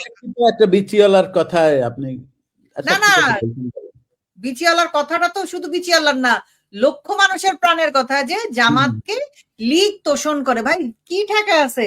যার ঘরে, মানে যে রুমি আপু যেটা বললেন, যার ঘরে এত জিনিস আছে, সে আরেকজনের টাইমে শো অফ করবে কেন যে দেখো আমার ঘরে এই আছে? সে আওয়ামী লীগের ঘরে, এই বাংলাদেশ স্বাধীনতার পেছনের মূল কারিগর তো বাংলাদেশ আওয়ামী লীগ, শেখ হাসিনার বাপের দল। এখানে তো অন্য কারো কোনো পার্টিসিপেশন নাই। বিএনপিও বলতে পারবে না যে আমরা মুক্তিযুদ্ধ ধারণ করি। মুক্তিযুদ্ধ যদি ধারণ করতো, জামাতকে ইন্ট্রোডিউস বাংলাদেশে করতো না, পুনর্বাসন মেজর জিয়া করে গেছে, তারা সেটা প্রোটেস্ট করতো। জীবনে প্রোটেস্ট করে নাই, কোনোদিন করে নাই। 2001 সালে বিএনপি জোট করে জামাতের সাথে সরকারে গেছে। বাংলাদেশের পতাকা প্রথমবারের মতো রাজাকারের গাড়িতে উঠছিল 2001 সালে। এটা আমরা কেউ ভুলে যাই নাই। আবার নির্লজ্জ বেহায়া বিচিওয়ালাটা লিখতেছে যে আওয়ামী লীগ আপনাদের গ্রুপ, কিছু গ্রুপ আপনাদের এ সোদনা মাগি, এ সোদনা বিচিওয়ালা, তো যে একজন আর একজনের মানে গুলি কইরা মারে, হারামজাদা, সুতমারানি, বিচিওয়ালা। গ্রুপ আরেকজনের পক্ষে বিপক্ষে বললে লাভ কি? শোনেন, দুই ভাই যে বাড়িতে থাকে, পিছে গিয়ে যেমন আমি আমার লজ্জা কিচ্ছু নাই, মানে একদম নির্লজ্জ সুতায়া ফেলাই, কিন্তু বাইরের একটা মানুষ যদি এসে আমার বোন রে কিছু বলে, আমি কি তাকে চাইরা দিব? চাইরা কোনোদিন? আমরা আমগর দলের লোকদের নিয়ে যা মন চাই করি, তোগো বাপের। তুই কে হেডে কর? তুই কে? আওয়ামী লীগের কিছু লোক যদি কয় হেডে আমারে কয়, আমি হের বিরুদ্ধে কম। তুই কে হেডে কর? হ্যাঁ, আমারে পুন দেব। আমরা সবাই ভাই ভাই, বাস কথা শেষ। তোর বাপের কি? তুই কি বেহায়ার দল। এখানে আরেকটা কথা বলি, যেটা যেটা রুমি আপু বলতেছিলেন যে এরা জাতীয় সঙ্গীতে কেন দাঁড়াবে? এরা তো নিজের দেশ ভাবেই না। নিজের দেশ ভাবলে এটা বলতে হয় না। নিজের দেশ ভাবলে এটা বলতে হয় না। ইন্ডিয়ানদের কখনো বলতে হয় না যে জাতীয় সঙ্গীত হইতেছে দাঁড়াও। ওরা অটো দাঁড়ায় যায়। ওরা কারোর সাথে যুদ্ধ করে স্বাধীন হয় নাই, কিচ্ছু হয় নাই। বাট ওদের 15 আগস্ট, স্বাধীনতা দিবস, 26শে জানুয়ারি প্রজাতন্ত্র দিবসে পাকিস্তানের এগেইনস্টে যুদ্ধের সিনেমাগুলো দেখানো হয়। যেগুলা হয়েছে 47 সালের পরে যেগুলো যুদ্ধ হয়েছে সেগুলো দেখানো হয়। আর বাংলাদেশের স্বাধীনতার যুদ্ধে 7ই মার্চে যে বঙ্গবন্ধুর ভাষণ বাজানো হয় না, ভাষণ বাজাইলে অ্যারেস্ট করে ধরে নিয়ে যায়, জয় বাংলা স্লোগান দিলে কোপায় মেরা ফেলে। এই হয়েছে বাংলাদেশের চরিত্র। আপনি মানে আপনার আবার কোন যে এদেরকে গিলে খাওয়াইতে হবে। আমরা 17 বছর যেসব কথা বলছি কেউ বিশ্বাস করে না। গত 18-19 মাসে অর্ধেক মানুষ বুঝা ফেলেছে। রুমি আপু যেটা বললো যে রিক্সাওয়ালা পর্যন্ত এখন বুঝে শেখ হাসিনার মতন শাসক 100 বছরও বাংলাদেশে পয়দা হইতে পারবে না। বাপের রক্ত তো পাইছে ভাই। এগুলো তো চোরের ছোট লোকের ঘরের মানুষ না। ওই ভাঙ্গা সুটকেসের কাহিনী দিয়ে সারা জীবন দেখেন লাক্সারি করে বেড়াইতেছে।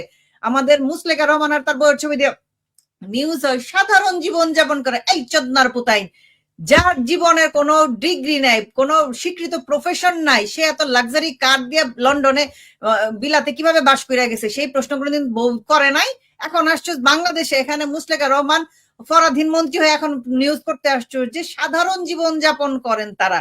এই সাধারণ জীবন যাপনের নমুনা যে সারা জীবন কোনো চাকরি বাকরি নাই, কিছু নাই, লাক্সারির কোনো অভাব নাই। 17 বছর ধরে পুরো ফ্যামিলি লন্ডনে থাকছে, সাধারণ জীবন যাপন করছে। মানে ভাই আমি তো 17 বছর। যাই হোক, দর্শক বন্ধুরা, আমরা আমাদের লাইফে সাধারণত যখন না আরেকটা কথা টিটো, আরেকটা কথা বলি। এই যে বিএনপি টিম, এই যে যখন এমপি নমিনেশন, এই যে ভোটের নমিনেশন 113 জন হইছে, মানে 100 কোটি টাকার বেশি ধারণ করে, মানে তাদের এত টাকা আছে। 113 জন 100 কোটি টাকার উপরে। এই বিএনপিরা কি বলছে কি এই 14 বছরে তারা ব্যবসা করতে পারে নাই, তারা সব সময় থাকছে, মানে দৌড়ের উপরে থাকছে, ঘুম খুম অমুক তমুক। তাহলে এদের যে এতগুলো এমপির মধ্যে 113 জনের 100 কোটি টাকার উপরে থাকে কি করে? তারা ব্যবসা করতে পারে নাই। দেশে কেউ ব্যবসা করতে পারে নাই। শুধু শেখ হাসিনাই বড় প্রজেক্ট করছে, ওই মানুষের কাছ থেকে ভিক্ষা কইরা না, নাকি দেশের মানুষের টাকা দিয়ে। এর জন্য 200 কোটি টাকার হইছে আইএমএফ লোন ছিল। আর এই 18 মাসে 2300 কোটি টাকা আইএমএফ এর লোন হয়ে গেছে। কিন্তু মানে ব্যবসা বাণিজ্য সব রসাতলে গেছে। হ্যাঁ, এখন বিএনপি কি করতেছে? এখনো সে আগে টেম্পো স্টেশনে 30 টাকা, আমি কত শুনি গরিব মানুষের কথা যে আগে 10 টাকা, আওয়ামী লীগ থাকলে হয়তো 10 টাকা আমরা ট্যাক্স দিছি, এখন 100 টাকা দিতে হয়, তারপরও পিটানি দেয়। এক্স্যাক্টলি মানে আগে 10 টাকা দিত, এখন 100 টাকা, মানে 100 টাকা। এত জনগণের অবস্থা খারাপ। দেখা যাক এই যে ফ্যামিলি কার্ড তো লিটল প্রজেক্ট, মানে সে তো I have a plan, say family card, যারে ফ্যামিলি কার্ড মহিলারে দিছে জয় বাংলা জয় বঙ্গবন্ধুই তো কইছে নি জয় বাংলা জয় জিয়া। হয়েছে, ওই রক্তে রক্তে রন্ধ্রে রন্ধ্রে এই শেখ হাসিনা যা করে গেছে সেটা থাকবে। এটা শেখ হাসিনার মানে মার্কেটিং করে প্রোপাগান্ডা করতে হবে না, কিন্তু এদের প্রোপাগান্ডা করতে হবে জনগণের সামনে আসার জন্য। দেখো আমি অমুক ছিঁড়েছি, বাল ছিঁড়েছি, চুল ছিঁড়েছি, পাতা ছিঁড়েছি, মানে জেলাও সেই কদু, গায়ে মানে না আপনি মোড়ল। এই যে ফেরদৌসি বলতেছে গায়ে মানে না আপনি মোড়ল, এই বঙ্গবন্ধুর আন্ডারেই তো মেজর জিয়া করে যুদ্ধ করেছে। মানে মডারেট টিম হচ্ছে বিএনপি, মডারেট হয়েছে শুধুমাত্র ওই যে জিয়া যে যুদ্ধ করেছে ইসের কি জানি বলে বঙ্গবন্ধুর ওয়ার্ডারে, এই কারণে মডারেট, নতুবা পুরাটাই জামায়াত থাকতো বিএনপি, পুরাটাই। মানে একই পায়ের পেটের দুই ভাই, এটা অস্বীকার করতে পারে না। কারণ না ভাষণ দিল না যে রাজাকারদের ফাঁসি দেওয়া হয়েছে, এই কারণে খুব দুঃখ প্রকাশ করছি, এটা অবিচার হয়েছে আমাদের। আসলে কি জানি কয় আরেকটা কথা তুলছে হয়েছে কি জানি সংসদে, যে যারা মুক্তিযুদ্ধের কথা যারা বলবে, মুক্তিযুদ্ধের কোনো আসলে এখন তাদের আইনের আয়ত্তায় আনা হবে। আইনের আয়ত্তায় তো তাহলে কিসেরও আনার লাগে, এই যে মুসলিকা তারেকেও আনা লাগে, ওর বাপে তো করছে, মুক্তিযুদ্ধ করছে না? মুসলিকা রহমান বলবেন, দয়া করিয়া ভুল নাম বলবেন না, মুসলিকা রহমান বলবেন, ভুলভাল নাম বলতেছেন। মুসলিকা রহমান, আচ্ছা আচ্ছা, মুসলিকা রহমান, এরা যারা এটা করছে মুক্তিযুদ্ধের বিরুদ্ধে, যাদের রাজাকারদের ঝুলাইছে, তাদের বিচার করতে হবে। বিচার তো তাহলে এই জিয়াউর রহমানেরও করতে হয়, জিয়াউর রহমান বিচার হবে, এবং লাইনও তো তার ব্লাড লাইন সবাই। শেখ হাসিনা যেহেতু খেসারত দিয়েছে, এই তার বাবা দেশ করেছে, স্বাধীন করেছে, এটার খেসারত শেখ হাসিনা হয়েছে দেশের 10-এর শত্রু। তাহলে দেশের 10-এর শত্রু এই মুসলিকা তারেকও, এই মুসলিকা তারেকের যে আগত জাইমা আসতেছে সেও। ধন্যবাদ। জি, থ্যাংক ইউ সো মাচ, সবাইকে ধন্যবাদ। ভাই শেষ করবেন না, দাঁড়ান, আপনি কই যাইতেছেন ভাই? কে আজকে রোববার, ফটাফট করবেন না, আমার কথা কইতে দেন, আমার মেজাজ খারাপ আছে। জান্নাতুল ফেরদৌস আপু আবার লিখেছেন, ডক্টর জোবাইদা ওখানে মেডিকেল পেশায় চাকুরিরত ছিল। খোঁজ নিয়ে দেখেন তার মাসিক ইনকাম ছিল 9 লাখ টাকা। খোঁজ নিয়ে জানান জাইমা রহমান তার আর লন্ডনের ওখানে বিএনপি অনেক স্ট্রং, তারাই নেতাদের চালাইছে।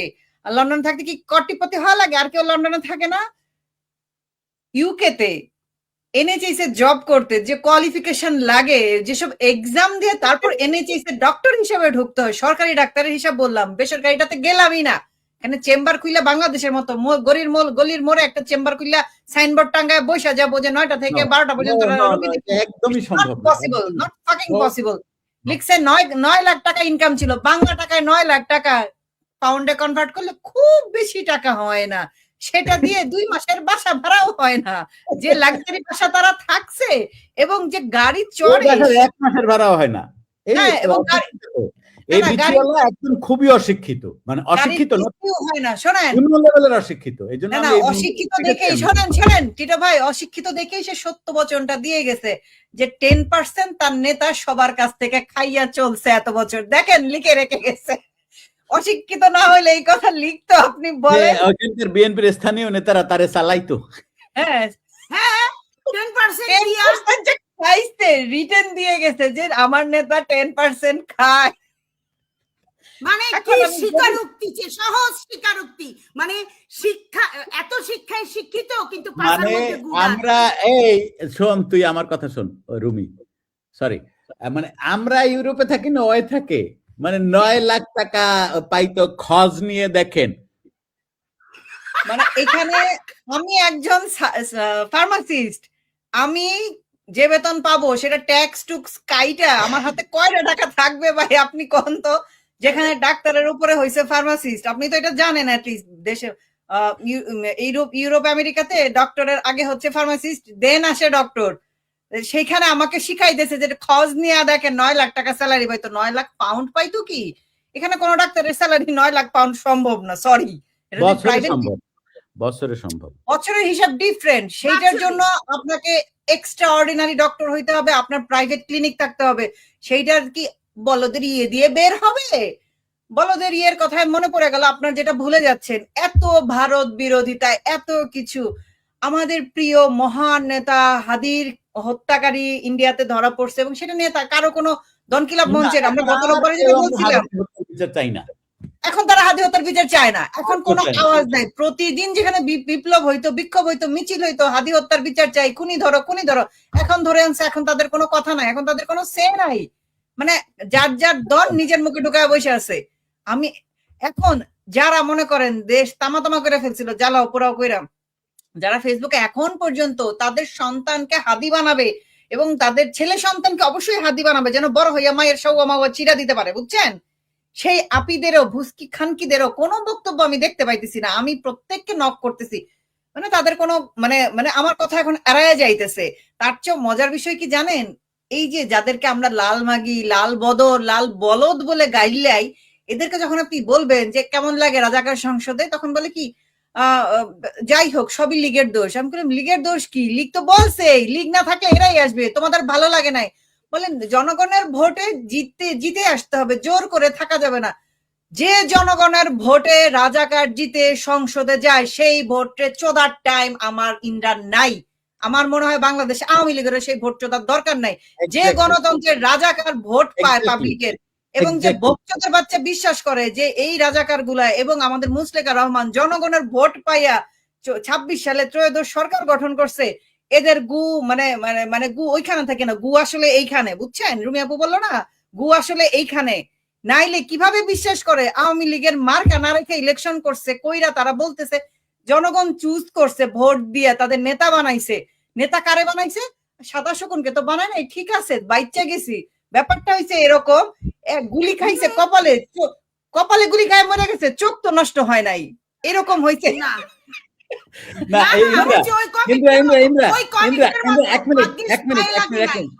এক মিনিট এখানে আমি একটা কথা বলি, সেটা হচ্ছে চাইছিলাম না আজকে মুখ খারাপ করব, কিন্তু কিছু কথা বলতে হয়। সেটা হচ্ছে এই যে এক চুতমারানির পোলা, এর নাম হচ্ছে এমডি নুরুল আমিন, মাগির পোলা। এক মিনিট মাগির পোলা বারবার বলতেছে শেখ হাসিনা পলায় গেছে। খানকির পোলা বাংলাদেশ আর্মির টপ লেভেলের কিছু অফিসার প্রথম শ্রেণীর যুদ্ধ বিমানে তোর মাকে ওখানে রাইখে আসছে খানকির পোলা। আর তোর আব্বা, তোর তো দুই স্তরের আব্বা, এক আব্বা হইল গিয়া সাদা শকুন, সাদা শকুনের আগের আব্বা হইল গিয়া কে? খানকির পোলা, গোয়াজম, গোয়া। এই গোয়া বাংলাদেশে আসতে পারে নাই। তোর গোয়া আব্বারে আনসাইলে যে জান্নাতুল ফেরদৌসের আব্বা, সে আবার ধন চুইসা নিয়ে আসছে খানকির পোলা, মাদার চোদ। আর শেখ হাসিনা হচ্ছে গিয়ে বঙ্গবন্ধুর কন্যা, তাকে স্যালুট দিয়া স্পেশাল বিমানে উঠে ওখানে রেখে আসছে। আবার আওয়ামী লীগ যতবার ব্যাক করছে তখন তোদের সাউয়ার মধ্যে, তোদের পুটকির মধ্যে সবচেয়ে বড় সোনাটা আওয়ামী লীগ ঢুকাইছে খানকির পোলা। এটা কবে হয়েছে? খানকির পোলা ৭১ হয়েছে মাদার চোদ, এটা ৭৯ হয়েছে খানকির পোলা। ওয়েট কর মাদার চোদ, স্যালুট দিয়ে রাইখে স্যার তোদের আব্বা। এক মিনিট চুপ। তারেক জিয়া মুসলেখা দিয়ে গেছে, আমি আর রাজনীতি করবো না, আমার এজে যাইতে দাও। খানকির পোলা, তোদের লজ্জা লাগে না একটু? নির্লজ্জ বেহায়ার বাচ্চা, কুত্তার বাচ্চা, মাদার চোদ, খানকির পোলা। কারে কিভাবে, কে কিভাবে থাকে, কে কিভাবে যায় দেখোস না? তারিখকে এই লুলাডা এখন তো মুখ খারাপ করাবি।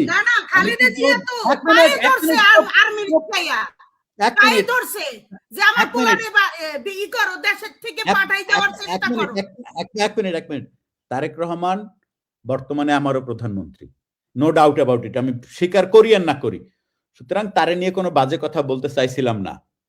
তোদের মতো কিছু বিচিওয়ালা আপু আজকে তারেক রহমানের এই অসম্মানের কারণ।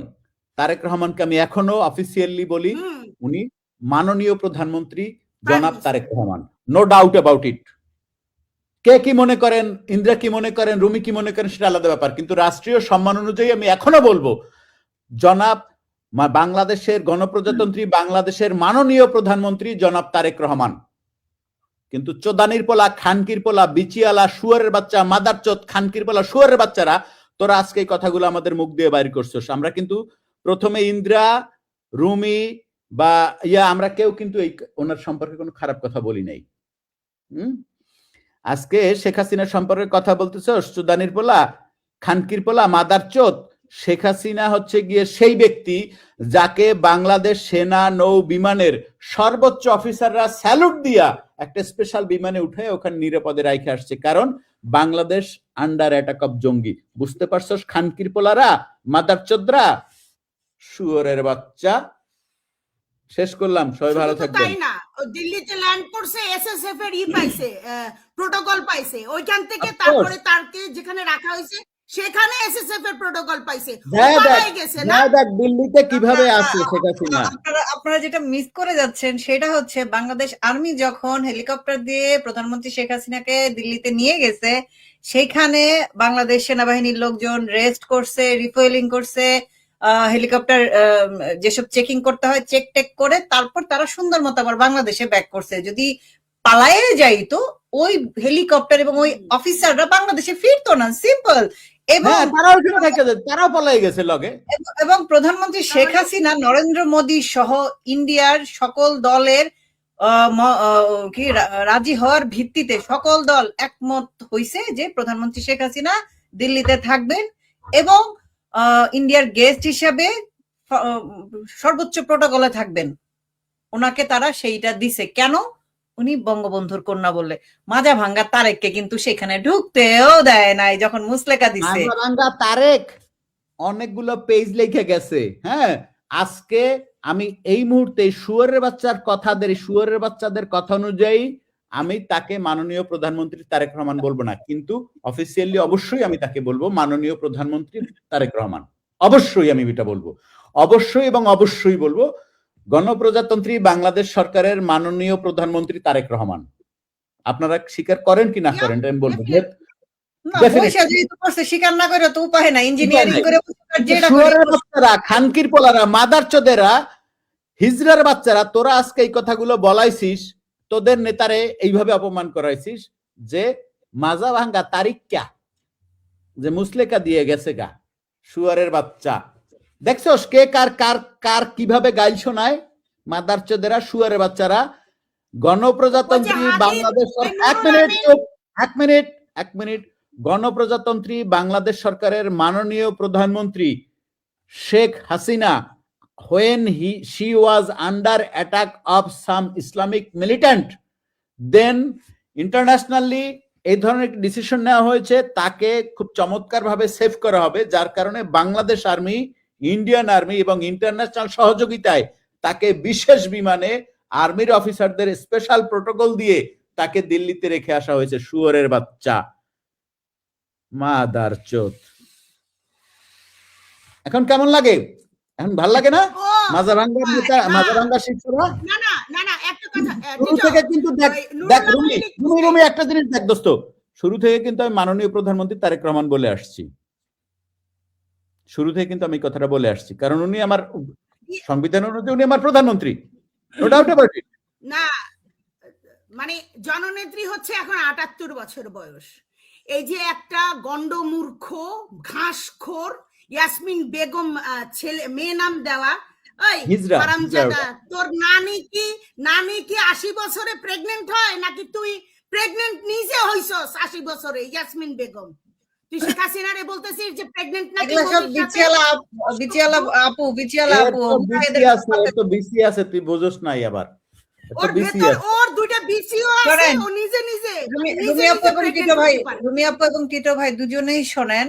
আজকে যেটা নিয়ে তারা লাফাচ্ছে, আপনি যে বললেন এই যে সরকারি কি বলবো প্রোপাগান্ডার জবাব, 560টা মডেল মসজিদ বানাইছে শেখ হাসিনা, তাদেরকে ইমাম নিয়োগ, সেই 560টা মসজিদে 560 জন ইমাম নিয়োগ দিতে হয়েছে, তাই না? নিয়োগও দিচ্ছে শেখ হাসিনা। ইমামদের যে 500 টাকা করে, সরি 5000 টাকা করে ভাতা, সেটাও শেখ হাসিনা দিয়ে গেছে। কিন্তু দেখেন আমাদের মুসলেকা রহমান, আপনার তারেক রহমান প্রধানমন্ত্রী, সে কিন্তু এই যে এদেরকে টাকা দিচ্ছে, বাপের পকেট থেকে দিচ্ছে, তার বাপের ভাঙ্গা সুটকেস থেকে বের করে এনে দিচ্ছে তো সরকারি টাকায়, কিন্তু নিউজ দেখাচ্ছে তারেক রহমান সব ইমামকে টাকা দিচ্ছে। এখন তো কোনো মাদার চোদ বলে না যে কি তারেক রহমান কি বাপের ভাঙা সুটকেস থেকে বের করে টাকা দিচ্ছে? দিচ্ছে তো সরকার। এখন তো খুশি লাগে কি জন্য যে তারেক রহমান সব ইমামকে টাকা দিচ্ছে? ইমামগুলা তো শেখ হাসিনা নিয়োগ করে যাওয়া রে ভাই। ইমামগুলা তো তারেক রহমান লন্ডন থেকে পকেটে করে নিয়ে যায় নাই। বাংলাদেশের যে আপনি যে বলেন তারেক রহমানের এখন বাংলাদেশে করণীয় কি? সে বলতেছে খাল কাটবে, গাছ লাগাবে, কারণ সে কোনো ইনফ্রাস্ট্রাকচার করার কোনো স্কোপ তার নাই, অলরেডি সব ডান। এগুলো সম্পর্কে তার কোনো ধারণাই নাই রে ভাই। না ধারণা আমাদের কথা আছে না, খাল কেটে কুমির আনা, সে খাল কাটতেছে কুমির আনার জন্য না, খাল কাটতেছে অন্য ইস্যুর জন্য, সেটা ডিফারেন্ট। এই যে সুলতানের পরে হানার সাগুয়ের মধ্যে আছে খানকির পোলা। নুরা এক মিনিট, এই খানকির পোলার হান সাগুয়ের মধ্যে আছে ক্যারে মাদারচোদ। এতক্ষণ যখন কইছিলি তখন আমাকে লাগে নাই খানকির পোলা বেশার সওয়াল। আরে না, ওর প্রোফাইল পিকচার আছে, হাদির পিকচার। হাদি তো সাউয়া মাওয়া শুরু করছে, আমরা করছি না। এইটা হলো গিয়া হাদির বউরে কে যেন চুষছে, উল্টে পাল্টে পুটকি মারছে, তার ফলে এটার জন্ম হয়েছে। হাদির ছবি দিয়ে রাখছে, হাদি সাউয়া মাওয়া ছিড়ে ফেলায় তখন হাদিরে আমি কই, হাদিরে হলো গিয়া বাংলাদেশ পুলিশ পুটকি মারছে উল্টাইয়া, আর হাদির বউরে আর হাদির মায়ের পুটকি মারছে ওই আলাইয়া। এরপরে খানকির পোলার জন্ম হয়েছে। খানকির পোলা হাদিরে নিয়ে কিছু বলছিলাম আমরা, হাদিরে গালি কে শুনাইতেছে? হাদির মায়ের কে গালি শুনাইতেছে? তুই শুনাইতেছিস? হাদিরে নিয়ে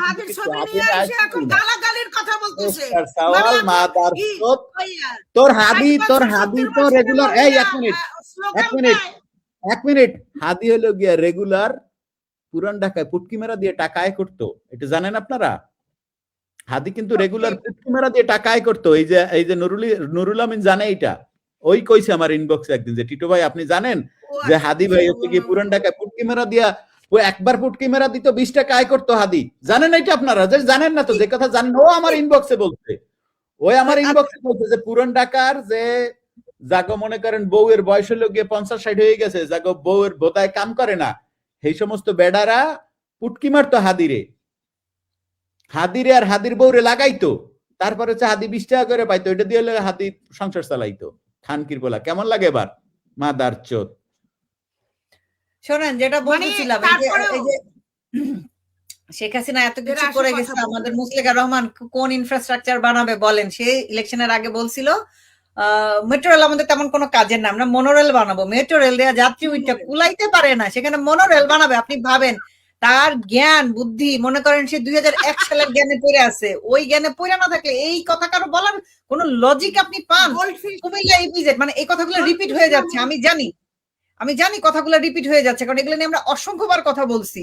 কুমিল্লা ইপিজেড এটা কিন্তু ইন্দ্রা, এটা কিন্তু আমি আশা করি না, কারণ আমি আশা করছিলাম এইটা যে উনি 17 বছর ধরে ইউরোপের মতো, এবং ইউরোপের তো মোটামুটি ইউরোপের যতগুলো দেশ তার মধ্যে একটু বড় ভাই টাইপের দেশ হচ্ছে ব্রিটেন, রাইট? সেইখানে থাকার পরেও যে উনি এখানে এসে এই ধরনের কথা বলবে। তার বউ 9 লাখ টাকা আর্ন করতো, খোঁজ নিয়ে দেখেন। তার মেয়ে ব্যারিস্টার, এত কিছু করে এই দুজনে মিলে একজনের জামাই আরেকজনের বাপরে কিচ্ছু শিখায় নাই। টিটো ভাই বলেন মিনিমাম ইন্টারনেট মানে আমরা না হয় ব্লগ দিয়ে ইন্টারনেট চালাইছি, হ্যাঁ, তো ওনারা বিলাতে থাকতো, বিলাতে বসেও কিছু শিখে নাই। এটা একটা কথা আমাকে বলেন? মানে মনোরেল আর মেট্রো রেল, মনোরেল হচ্ছে এই বিষয় নিয়ে কিন্তু যে আজকে মকারি, দাঁড়ান, এই বিষয় নিয়ে যে আজকে আমরা মকারি করতে পারতেছি, সেটা কিন্তু আপনি আমি করতে পারতাম না যদি ইউরোপে না আসতাম। কি কস রুমি? মনোরেল আর মেট্রো রেল নিয়ে যারা এই ধরনের হাস্যকর কথা বলে, আমরা কিন্তু এইটাও যেটা খুব হাস্যকর কথা, এটা কিন্তু সত্যি আমরা ইউরোপে না আসলে বুঝতাম না। কিন্তু ইন্দ্রা, তোমার আপনার কি বলে, তোর কি রুমি, তুই তো আসো আমারও আগে, ইন্দ্রাও তো আছেন 2-4 বছর ধরে, আমিও তো আছি 3-4 বছর ধরে। ভাই আপনি তো আছেন 17 বছর ধরে। না বিশ্বাস না, সত্যি একটা বিএনপির উপরে না। রুমি আপু, আমি আপনাকে নাইলে এটা মজাটা পাবেন না। ব্যারিস্টার জাইমা রহমান বলছে কি বলে, ফ্লাইওভারের নিচ দিয়ে রাস্তা পারাপারের ব্যবস্থা রাখে নাই।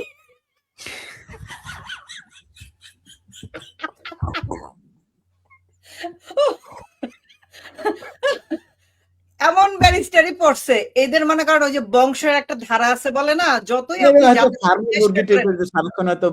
পড়াশোনাই এটা করছে। বের আমি হয়ে না যাবে, এটা মুখ দিয়ে বের হয়ে আসবে, এটা কিছুই করার নাই, কারণ ওদের বংশে তো এগুলো পড়াশোনা নাই, শিক্ষা দীক্ষার কোনো বালাই নাই। সারা জীবন তো মনে করেন ইনশাল্লাহ আর আমরা পদ্মা সেতু হবে না, এই পদ্মা সেতু ভাঙাচোরা হবে, IMF লোন দিচ্ছে না, এটা বানাইতে পারবে না, আওয়ামী লীগের চাপা, এসব বলে গেছে। আমার খুব আফসোস, বেগম জিয়ারে পদ্মা সেতু দিয়ে একটা ট্যুর দেওয়ানো গেল না। আমি শিওর না উনি ট্যুর দিচ্ছেন কিনা, বাট ওনার পুত্র দিবে, এবং উনি বাংলাদেশে নেমে মুসলেকা রহমান বলছিল অনেক চেঞ্জ, এইটুকু আমরা ভিডিও আছে ইন্দ্র, এটার ভিডিও আছে আমার কাছে। এবং হ্যাঁ। দাঁড়ান অনেক চেঞ্জ যে কথাটা বলছে ইন্দ্রা, তুইও জানোস রুমি, যে আমি জীবনে বহুত সময় মানুষের স্ক্রিনে মানুষের ফেস দেখছি। তুই তোর চাইতে ভালো ইন্দ্রিয়াও জানে না, আমি ছোট স্ক্রিনে মানুষের এক্সপ্রেশন দেখে বড় হয়েছি। ইন্দ্রা, তার এক্সপ্রেশনটা কিন্তু নেগেটিভ এক্সপ্রেশন ছিল না। না, এটা মোটেই নেগেটিভ ছিল না, একদমই নেগেটিভ ছিল না। করতে পারে না যে বাংলাদেশ আসলে এত আগায় গেছে। এভাবে বলতে আমি দেখাই একটু, আমি দেখাই স্ক্রিনটা বড় করে, অনেক চেঞ্জ, উনি কিন্তু এইভাবে বলছে। হ্যাঁ, এবং এই ফুটেজটা ওরা কিন্তু এই ফুটেজটা বেশি পাবলিসিটি করে নাই, দেয় নাই, দেখায় নাই বেশি, কারণ এইটা শেখ হাসিনার প্রশংসা হয়ে যাচ্ছে। করার কি আছে? সে 17 মিনিট যে ভাষণ দিছে, সে জনগণের দিকে তাকায় ভাষণ দিছে, ওইখানে 300 ফিটে সে আকাশ বাতাস ইনফ্রাস্ট্রাকচার, সে জনগণের সাথে কিন্তু আই কানেক্ট করে নাই। আই হ্যাভ এ প্ল্যান, এই দিকে তাকায়। আবির ইসলামের এই আইডিটা খায়া দিই, কারণ হচ্ছে কি এই যে কথাগুলো বলছে এগুলো ফেসবুকের কমিউনিটি স্ট্যান্ডার্ডের বাইরে। এটা নিয়ে আমি আমার আইডি তো এটা থেকে একটা করে ওর আইডিটা খায়া দিই। হ্যাঁ বলেন, আপনার কথা বলেন। মানে ওর চোখ বের হয়ে আসতেছে, মানে ও এত, এই আমাদের প্রাইম মিনিস্টার, মাননীয় প্রাইম মিনিস্টার এত কি হয়েছিলেন, কি জানি বলে, সারপ্রাইজ হয়েছিলেন। দ্যাট ওয়াজ এ পজিটিভ, আমি অনেক পজিটিভ ভাবে দেখছি। আমি তো আওয়ামী লীগও করি না, বিএনপিও করি না, আমি বঙ্গবন্ধুকে ধারণ করি, আমি মুক্তিযুদ্ধকে ধারণ করি, এবং জননেত্রীর ভালো কাজগুলো বলতেই হবে, জননেত্রী ভালো কাজ করেছে, এটা অস্বীকার করা যাবে না। কিন্তু গত এই যে 17 তারিখ যখন সংসদ হলো, এবং সংসদে যখন আসলে এই কাহিনী হলো, তখনই বুঝে গেছি এই আমাদের প্রায় মাননীয় প্রধানমন্ত্রী, উনি যত 17 বছর থেকে উনি 17% চেঞ্জ হয়েছে কিনা মেন্টালিটিতে, তাতে একটু ডাউট আছে। সে যেভাবে হাওয়া ভবন চালিয়েছে, সেই হাওয়া ভবনের হাওয়াই দেশ চালাবে। আমার কাছে মনে হয় সেই হাওয়া ভবনের হাওয়াই লেগে গেছে তার, এই বসন্তের হাওয়া, হাওয়া ভবনের হাওয়া, সেইভাবেই সে চিন্তা করতেছে, এবং সেখান থেকে সে চুল পরিমাণ সরে নাই। সে যদি চুল পরিমাণ সরতো, তাহলে সে মেরুদণ্ড সোজা করে সে দাঁড়িয়ে বলতো, মাননীয় speaker, those who didn't stand in national anthem, they have to leave from parliament right now. এটা কারণ ওর একটু সম্মান নাই তার বাবার প্রতি, যে তার বাবাও জান পরোয়া না করে মুক্তিযুদ্ধ করেছে। যদি প্রাইম মিনিস্টার হতো, he should have been done that. সবাইকে অসংখ্য ধন্যবাদ যারা এতক্ষণ দেখলেন, এবং তাদেরকেও ধন্যবাদ যে যারা, আমরা শুরু থেকে বলছিলাম ভদ্রভাবে নামটা তারেক রহমান, মাননীয় প্রধানমন্ত্রী। আমি তো বারবারই বলছিলাম যে গণপ্রজাতন্ত্রী বাংলাদেশ সরকারের মাননীয় প্রধানমন্ত্রী তারেক রহমান, সেই তারেক রহমানকে যারা আপনারা মাজা ভাঙ্গা তারেকে নিয়ে আসছেন, তাদেরকেও ধন্যবাদ। এবং হাদিকে নিয়ে, হাদি একটা ভিকটিম, হাদিকে খুন করা হয়েছে, এবং এই হাদির মায়ের এবং হাদির বউরে যে রাস্তায় ফেলায় চোদাইলেন, আপনাদেরকেও ধন্যবাদ। আপনারাই আপনাদের নেতা নেত্রীদেরকে সম্মান, মানে এখানে শেখ হাসিনাকে গালি দিতে হবে, আপনাদের এটা ইচ্ছা, সো এবার দিলাম আর কি। মানে ও গালি দিলে সমস্যা, মানে আমরা গালি দিলে সমস্যা নাই, মানে আমরা গালি দিলে সমস্যা, ও গালি দিলে সমস্যা নাই, ঠিক আছে? এই যে খানকির বলা নুরুল আমিন, এই যে বক্সার সওয়াল, ওর বীর্যতে জন্ম, না ওর হলে শুয়োরের বীর্যতে জন্ম, ওর যেমন শুয়োরের বীর্যতে জন্ম, ওর বাপ হাদিরও শুয়োরের বীর্যতে জন্ম, এবং হাদি রেগুলার হলো গিয়া পুরান ঢাকার বুইরা বুইরা লোকজনদের কাছে পুটকি মেরা দিত, এবং ওর বউরেও, হাদির বউরেও ভাড়া দিত, তারপরে হইলো গিয়ে সংসার চালাইতো হাদি। ঠিক আছে না? এবার টিটো ভাই, আমার পুত্রের একটা ফেভারিট গান আছে, ওইটা একটু গান গায় তারপর বিশেষ করেন। কেইটা মামা, আমার পুত্রের ফেভারিট গানটা গান, ওই মার গায়ে মাদার সদ, এই গানটা আপনি করেন, দেখবেন ও কত খুশি হবে। লা লা লা লা লা লা লা লা লা, তাকায় রইছে। শুরু করেন আপনি।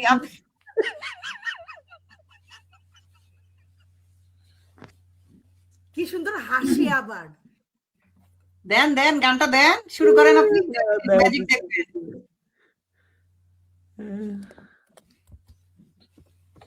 নুরুল আমিন, তোর বাচ্চারা শিখতেছে এই সমস্ত অশিক্ষিত গন্ড মূর্খ। আরেকজনকে বললাম গান করতে, বসে বসে কমেন্ট পড়তেছে। খোদা, দাঁড়ান দিতেছি। দিতেছি মানে আপনি গান গাইবেন, আপনাকে গাইতে বলছি। আরে আমি কি গাইতারি নাকি? না না, আপনি গান, ও আপনি এটা গাইলে এক্সপ্রেশনটা দেখেন, মজা পাবেন। এটা দিয়ে শেষ করেন। কোন গান? রুমি আপু শোনেন, শুনলে মজা পাবেন।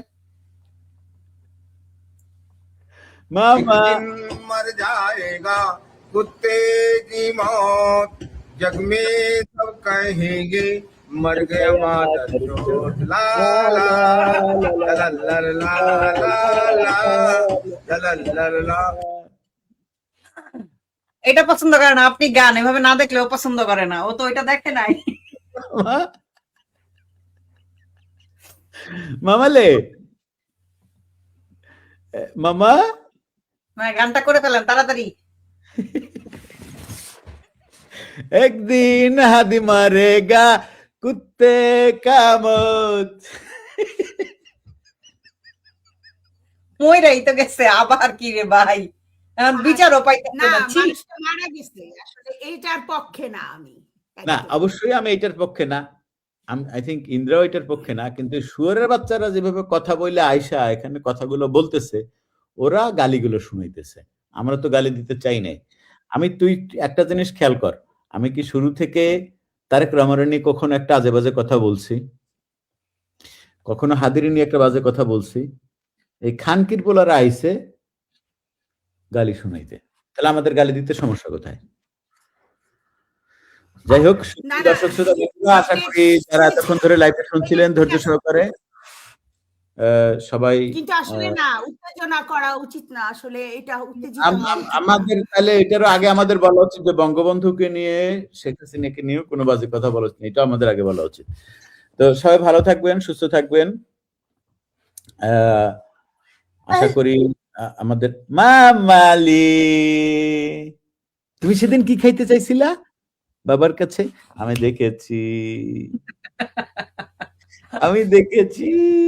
কি খেতে চেয়েছিলে।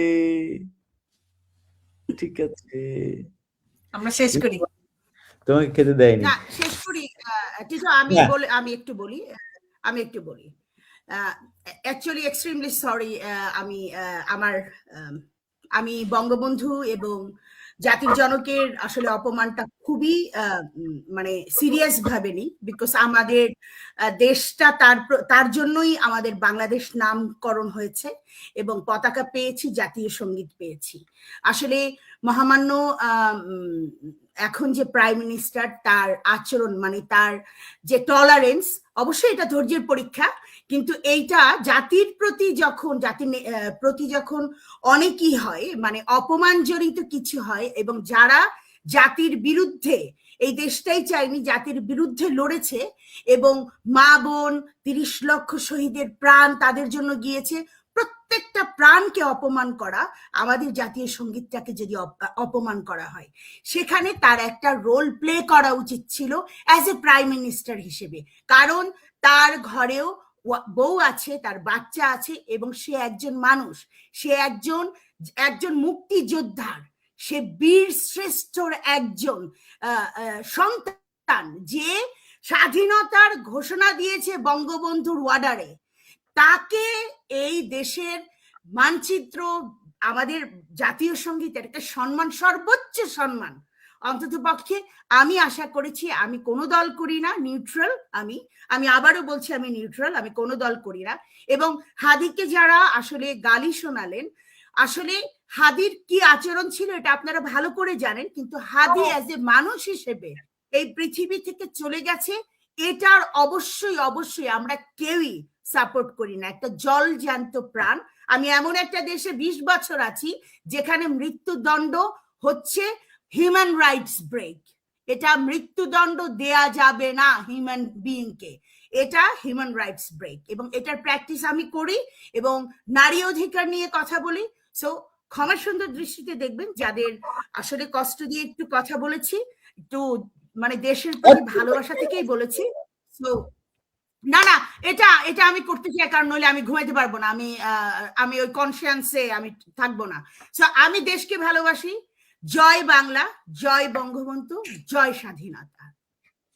জয় বাংলা, জয় ভালো থাকবেন। জয় বাংলা।